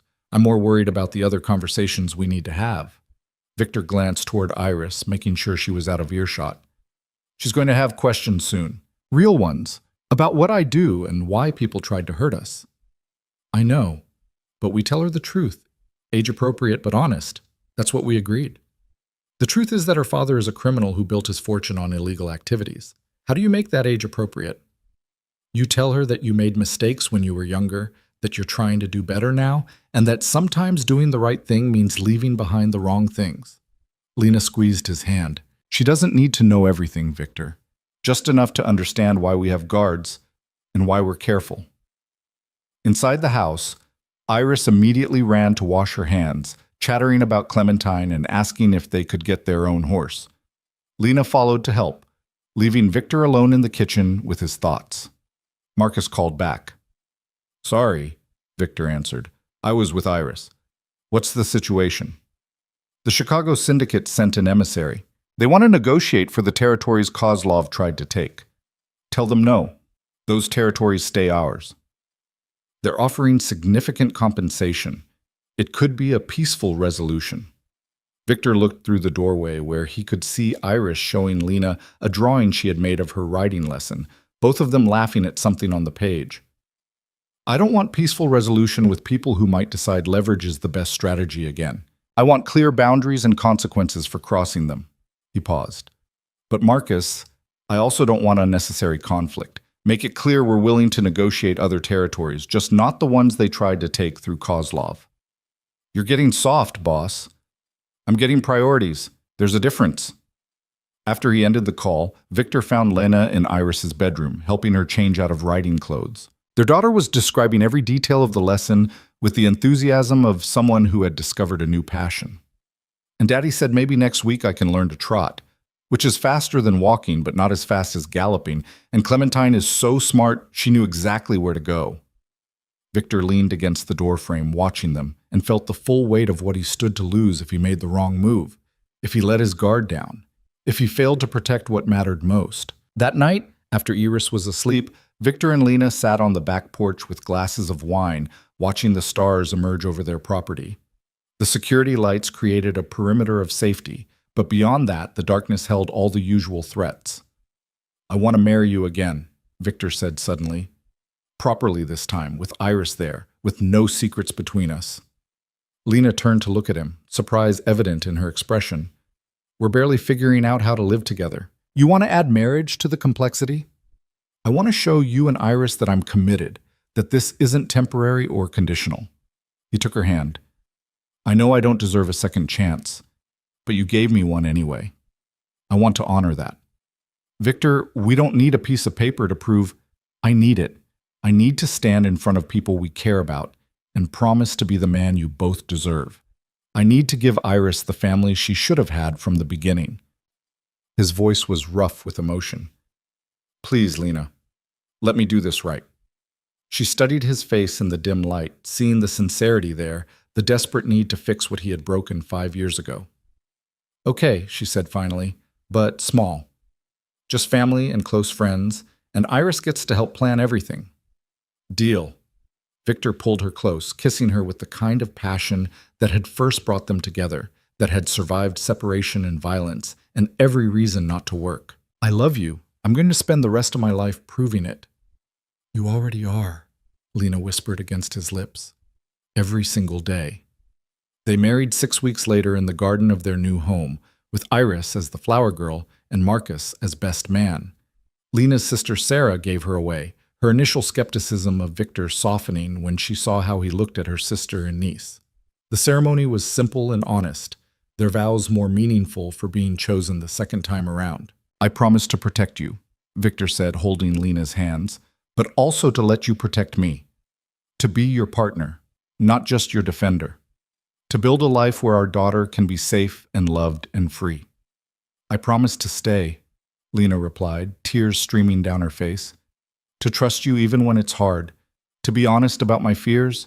To build this complicated, beautiful life with you, no matter what comes.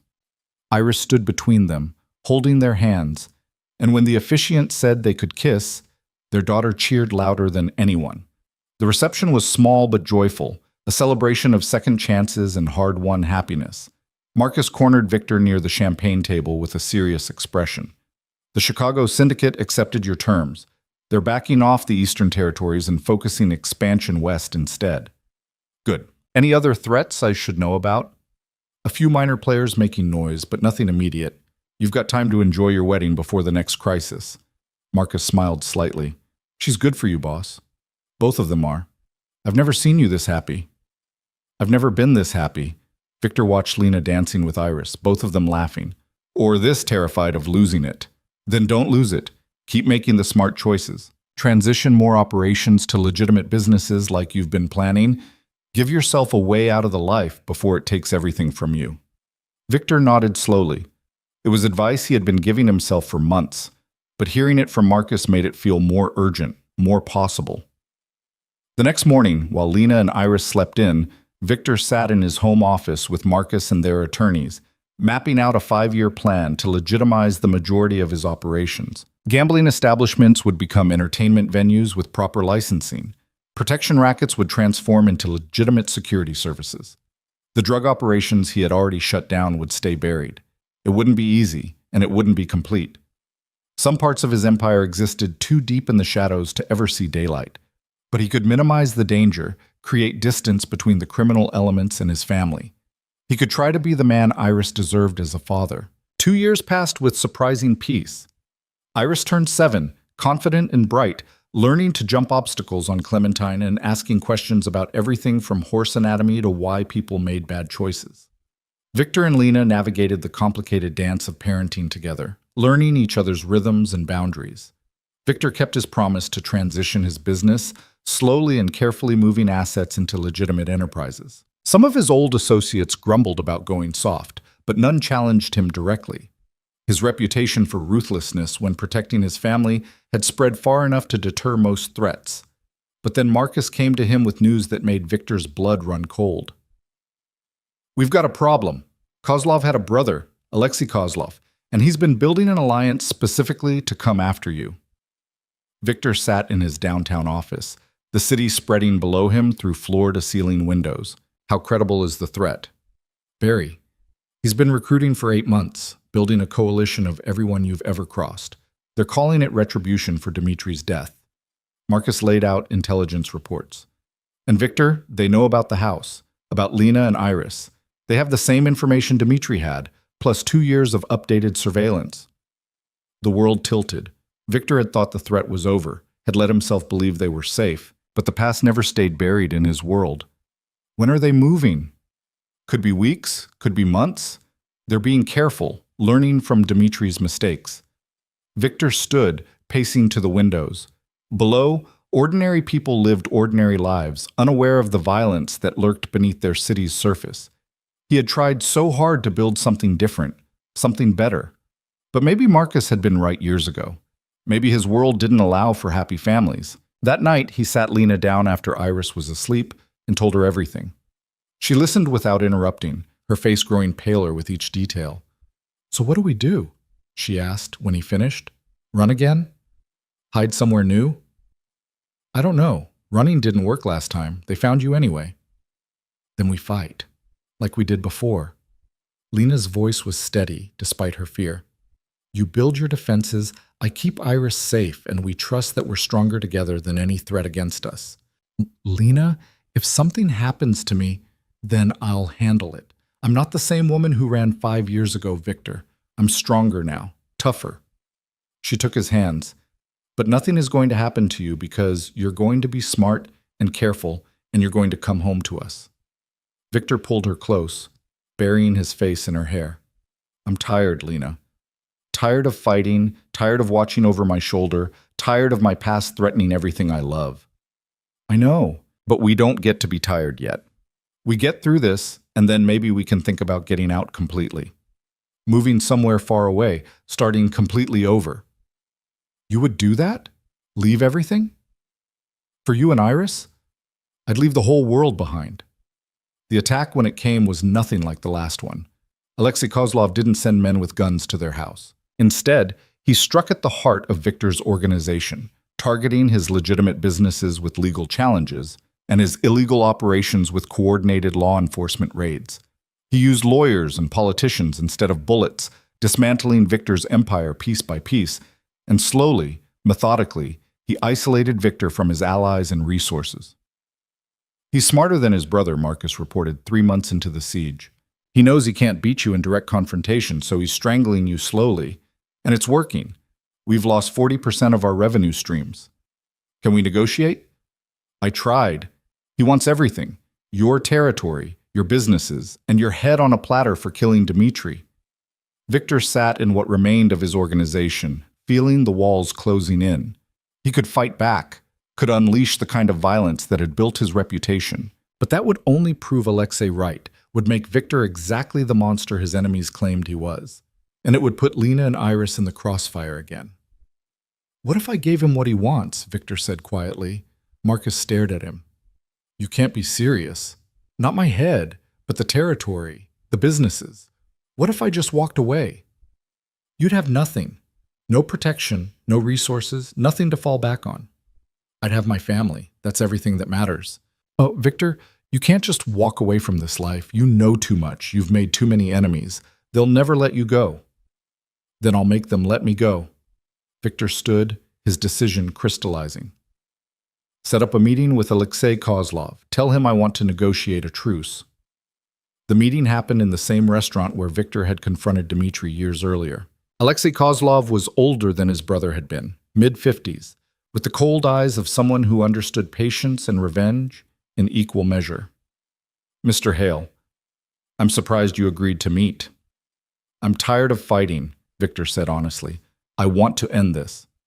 By surrendering? By negotiating. You want revenge for your brother, I understand that. Family loyalty is something I respect. Victor leaned forward. But killing me won't bring Dmitri back. It'll just create more violence, more death, more families destroyed.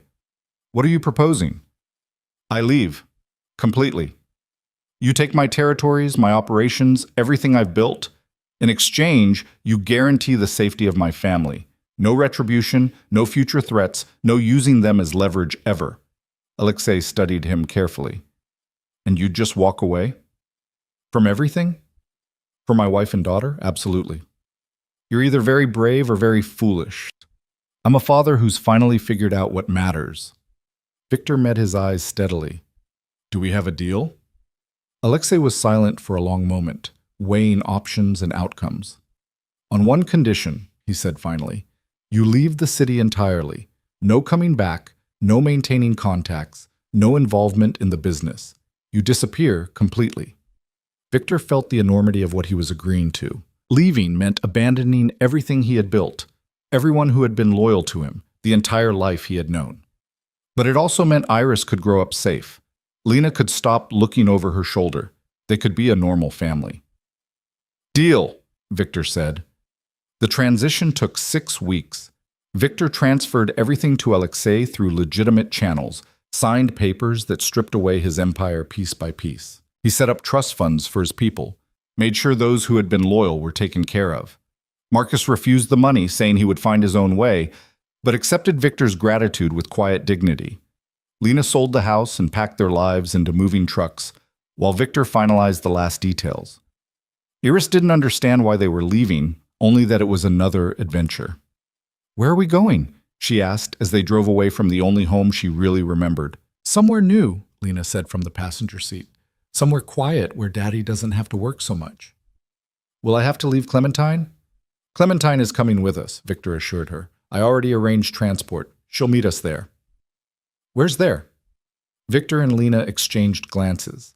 They had chosen a small town in Oregon, far from the city and Victor's old life. A place where they could be normal, where Iris could go to regular school, where violence was something that happened to other people. You'll see when we get there, Victor said, but I promise, you're going to love it. The house in Oregon was nothing like the ranch they had left behind. Smaller, simpler, just 3 bedrooms on 5 acres with a barn that needed repairs and fences that sagged in places. But it was theirs, bought with clean money under their real names, no shell corporations or hidden ownership. They spent their first month fixing things, the 3 of them working together to repair the barn and paint Iris's room and plant a garden. Victor learned skills he had never needed before. Carpentry, basic plumbing, how to fix a fence without calling someone to do it for him. He learned how to be ordinary. Lena found work at a local veterinary clinic, picking up where she had left off years ago. Iris started 2nd grade at the public school, making friends easily, complaining about homework like every other child her age. And slowly, carefully, they built a life that had nothing to do with Victor's past. But the past had one more card to play. Victor was in the barn one afternoon, mucking out Clementine's stall when a car pulled up the long driveway. He tensed, old instincts screaming danger, but the man who emerged was alone and unarmed, dressed in an expensive suit that marked him as out of place in their rural setting. Victor Hale. Who's asking? The man pulled out credentials, FBI. Victor's stomach dropped. Agent Morrison, I need to talk to you about Alexei Kozlov. They sat on the porch, far enough from the house that Lena and Iris wouldn't overhear. Agent Morrison laid out photographs of Kozlov's operations, the expansion of his criminal empire, the violence that had followed Victor's departure. He's worse than you ever were, Morrison said. More brutal, less controlled, and we need your help to bring him down." "I'm out," Victor said flatly. "I made a deal. I walked away." "I know, and I respect that. But Kozlov is using your old networks to traffic things you never would have touched. Children, Victor. He's using your reputation and infrastructure to hurt kids." Victor felt sick. "I didn't know." "How could you? You've been here playing farmer while he turns your empire into something monstrous." Morrison leaned forward. "I'm not asking you to go back to that life. I'm asking you to testify. Give us what we need to dismantle his operation from the inside. If I testify, I'm admitting to my own crimes. We'll offer immunity, witness protection if needed. But we need you, Mr. Hale. You're the only one who knows enough about the organization to make charges stick." Victor looked toward the house, where Lena was visible through the kitchen window making dinner, Iris helping her with something at the counter. This peaceful life they had built, this normal existence they had fought so hard for. Testifying would risk all of it. But children were being hurt because of systems he had built, networks he had created. "I need to talk to my wife," Victor said. That night, after Iris was asleep, Victor told Lena everything. She listened with her arms wrapped around herself, her face reflecting the same conflict he felt. "If you do this, we might have to disappear again," she said. "New names, new town, lose everything we've built here." "I know. But if you don't, you'll never forgive yourself for what Kozlov is doing with your old organization." "No, I won't." Lena was quiet for a long time, staring out the window at the Oregon darkness. "Do it," she said finally. "Testify, stop him, and then we'll deal with whatever comes after together." "You're sure?" "I'm sure that the man I fell in love with was complicated but fundamentally good, that he made bad choices but tried to do better. And I'm sure that protecting children is worth any risk." She turned to face him. "We've run before. We can do it again if we have to, but we do it knowing we did the right thing." Victor pulled her close, overwhelmed by her strength and certainty. "I don't deserve you." "Probably not, but you're stuck with me anyway." The trial took 8 months. Victor testified for 3 weeks, laying bare every detail of his former organization and how Kozlov had corrupted it. The prosecution used his testimony to build a case that resulted in over 40 indictments and the complete dismantling of Kozlov's operation. Alexei Kozlov himself received a life sentence without parole. But the victory came at a cost. The FBI couldn't guarantee Victor's safety after the trial, not with so many people implicated by his testimony. Witness protection was offered, new identities for the entire family, relocation to somewhere far from Oregon, and everything they had built. Victor sat in the prosecutor's office, staring at the paperwork that would erase Victor Hale entirely and replace him with someone new. "What name do you want?" the agent asked. Victor thought of Iris, who would have to learn to answer to something different, who would lose her friends and her school. He thought of Lena, who would have to start over again, building a practice from nothing in a strange place. He thought of all the ways his choices continued to cost the people he loved. "I want whatever keeps them safest," he said. "Then you'll be Thomas Warren. Your wife will be Lena Warren. Your daughter will be Iris Warren. And you'll be moving to a small town in Vermont where no one knows you or your history." 3 days later, they packed up again.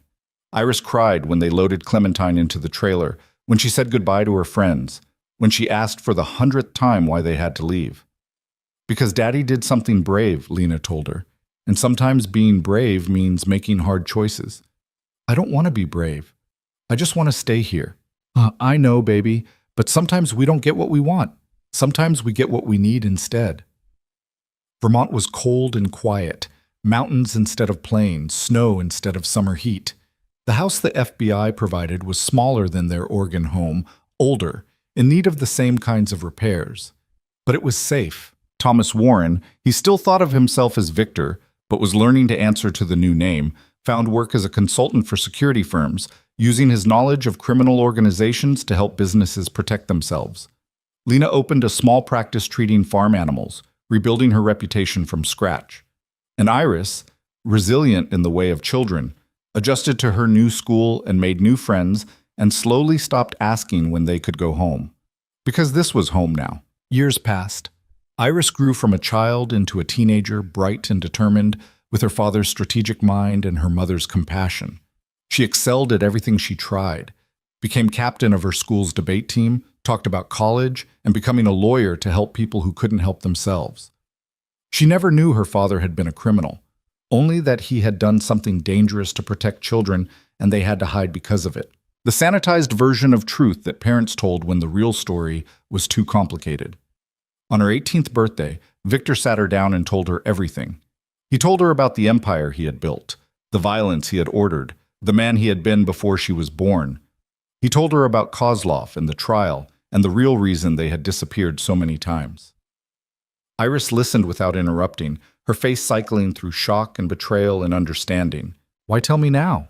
she asked when he finished. "Because you're an adult. Because you deserve to know the truth about your father." Victor's voice was steady despite the fear churning in his gut. "And because I don't want secrets between us anymore." Were you a good person who did bad things, or a bad person who tried to do good things? The question cut to the heart of everything Victor had wrestled with for 20 years. "I honestly don't know," he admitted. "I'd like to think I was good underneath the bad choices, but I can't judge that for myself. Only the people I hurt and the people I helped can answer that." Iris was quiet for a long time, processing. "I need time to think about this," she said finally, "to figure out how I feel about who you were and who you are now. Take all the time you need. I'll answer any questions you have whenever you're ready." She left him sitting alone in the living room, and Victor felt the weight of his past pressing down like physical force. But 3 days later, Iris came to him while he was working in the barn. "I've been thinking," she said, leaning against Clementine's stall, "about everything you told me. And I think you were a bad person who became good. Not perfect, but good. Because you chose us over your empire, you testified even though it put us in danger, and you've spent my whole life trying to be better." She met his eyes. "That doesn't erase what you did before, but it counts for something." Victor felt tears threaten, forced them back. "I'm sorry you got me as a father. You deserved someone better." "Maybe, but I got you, and you've been pretty good at it." Iris smiled slightly. "Plus the hiding and moving thing made me really adaptable. Should look great on college applications." He laughed despite everything, pulled his daughter into a hug. "I love you. Whatever else I've done wrong, I need you to know that." "I know, Dad. I've always known." They stood together in the barn, father and daughter. The past finally settled between them. 10 more years passed. Iris graduated from law school and took a job with a nonprofit defending children in the foster system. She met a kind man named David who worked as a teacher, married him in a small ceremony in Vermont, and eventually gave Victor and Lena a grandson they named after his grandfather, though he would know him only as Thomas. Lena's practice thrived, her reputation for skilled and compassionate care spreading throughout their rural community. She became the person people called at 2 a.m. when their animals were sick, the one they trusted with their most precious creatures. And Victor, Thomas, lived a quiet life that bore no resemblance to his past. He consulted, he repaired things around the house. He taught his grandson to ride Clementine's daughter, and he woke up every morning next to the woman he loved without wondering if this would be the day his past caught up with him. He lived, in other words, like a normal person. On his 70th birthday, Marcus found him. The knock on the door came on a Tuesday afternoon, and when Victor opened it, his old friend stood there looking older and grayer but fundamentally unchanged. "Hello, boss," Marcus said. "How did you find me?" "I've always known where you were. I just respected your choice to disappear." Marcus gestured to the porch. "Can we talk?" They sat in rocking chairs, 2 old men looking out at Vermont mountains while the past settled around them like snow. "Why now?" Victor asked. "Because I'm dying. Cancer. 6 months, maybe less." Marcus said it matter-of-factly, like reporting on business operations. "And I wanted to tell you something before I go." "What?" "That what you did mattered, testifying against Kozlov, dismantling that operation. It saved lives, Victor. Real lives, real kids who would have been hurt or worse if you hadn't had the courage to walk away from everything and do the right thing." Victor felt his throat tighten. It didn't feel courageous. It felt like the only choice. That's what courage is. Doing what's right even when it costs you everything. Marcus smiled slightly. "You built something good here. Family, peace, a real life. That's rarer than any empire." I just tried to be better than I was. And you succeeded. That's more than most of us can say. They talked until sunset, filling in the years between, sharing stories of the life Victor had left and the life Marcus had built in the ruins. When Marcus finally stood to leave, Victor walked him to his car. "Will I see you again?" Victor asked. "Probably not, but that's okay. I gotta say what I needed to say." Marcus extended his hand and Victor shook it firmly. "Live well, boss. You earned it." Victor watched him drive away, this last connection to his old life disappearing down the country road. Inside, Lena found him standing at the window. "Who was that?" "An old friend, saying goodbye." She came to stand beside him, and they watched the sunset together in comfortable silence. "Any regrets?" Lena asked eventually. Victor thought about it honestly, weighing everything he had given up against everything he had gained. "Not about you. Not about Iris or the life we built." He took her hand. "The things I did before, the man I was, I regret that. But I can't regret the path that led me to you. Even with all the running and hiding and fear. Even with all of that. Because standing here with you, having raised a daughter who's making the world better, having a grandson who will never know what I was, that's redemption, Lena. That's the only thing that matters." She leaned into him, and they stood together as the last light faded from the sky.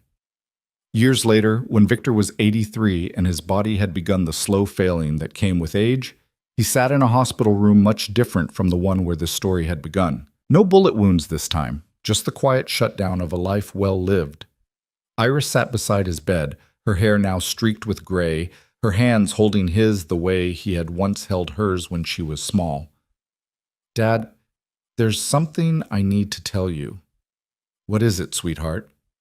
"I've been working on a project with the nonprofit, using what I learned about organized crime from you to help law enforcement break up trafficking rings."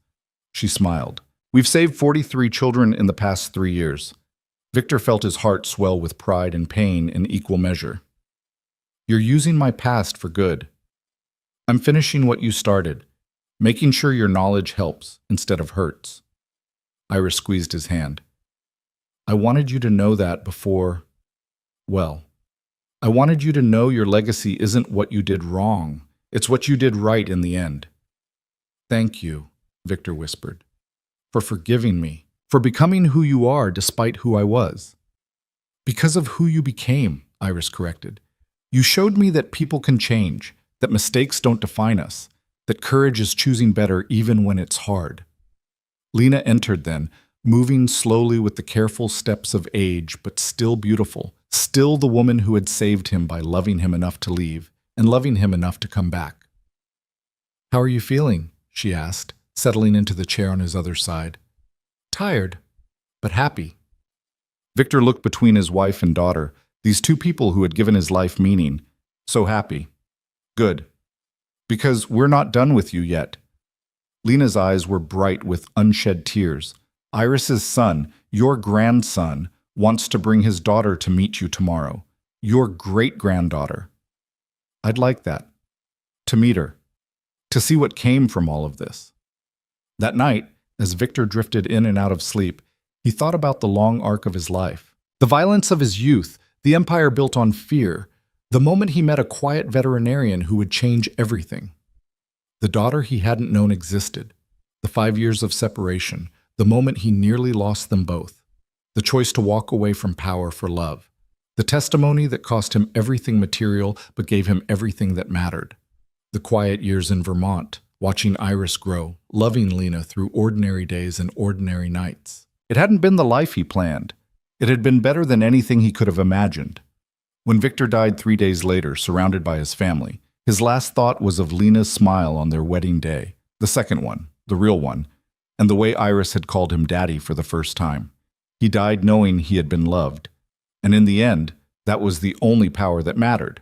At his funeral, Iris gave a eulogy that didn't mention his criminal past or the violence of his youth. She talked instead about a father who taught her that mistakes weren't endings, but opportunities to choose better. About a man who had the courage to give up everything for his family. About someone who proved that redemption was always possible if you were brave enough to reach for it. Lena sat in the front row, holding her grandson's hand.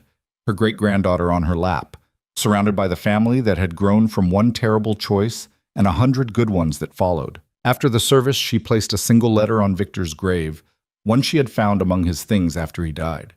It was addressed to her, dated the day he signed their divorce papers 25 years earlier. She opened it and read his words from so long ago. "I'm setting you free because I love you. But I want you to know that losing you will be the greatest punishment I ever endured. If there's any justice in this world, someday you'll understand that everything I did for you, even letting you go." Lena folded the letter carefully, pressing it against her heart. "I understand now," she whispered to the grave. "I've understood for a long time, and I came back because love was stronger than fear, stronger than your past, stronger than everything that tried to break us." She stood, taking her great-granddaughter's hand, and walked back toward the car where her family waited. Behind her, the grave stood quiet in the Vermont sunshine, marking the final resting place of a man who had been both criminal and father, both violent and gentle, both everything wrong and everything right. Thomas Warren, the headstone read, beloved husband, father, grandfather. But Lena knew the truth. Victor Hale had died redeemed, loved, and forgiven. Not for being perfect, but for choosing love when it mattered most. And that, she thought as she drove away with her family, was the only ending that ever mattered. Love had outlived power. Love had outlived violence. Love had outlived everything, including death itself. And in a world that often felt dark and hopeless, that was the greatest victory of all.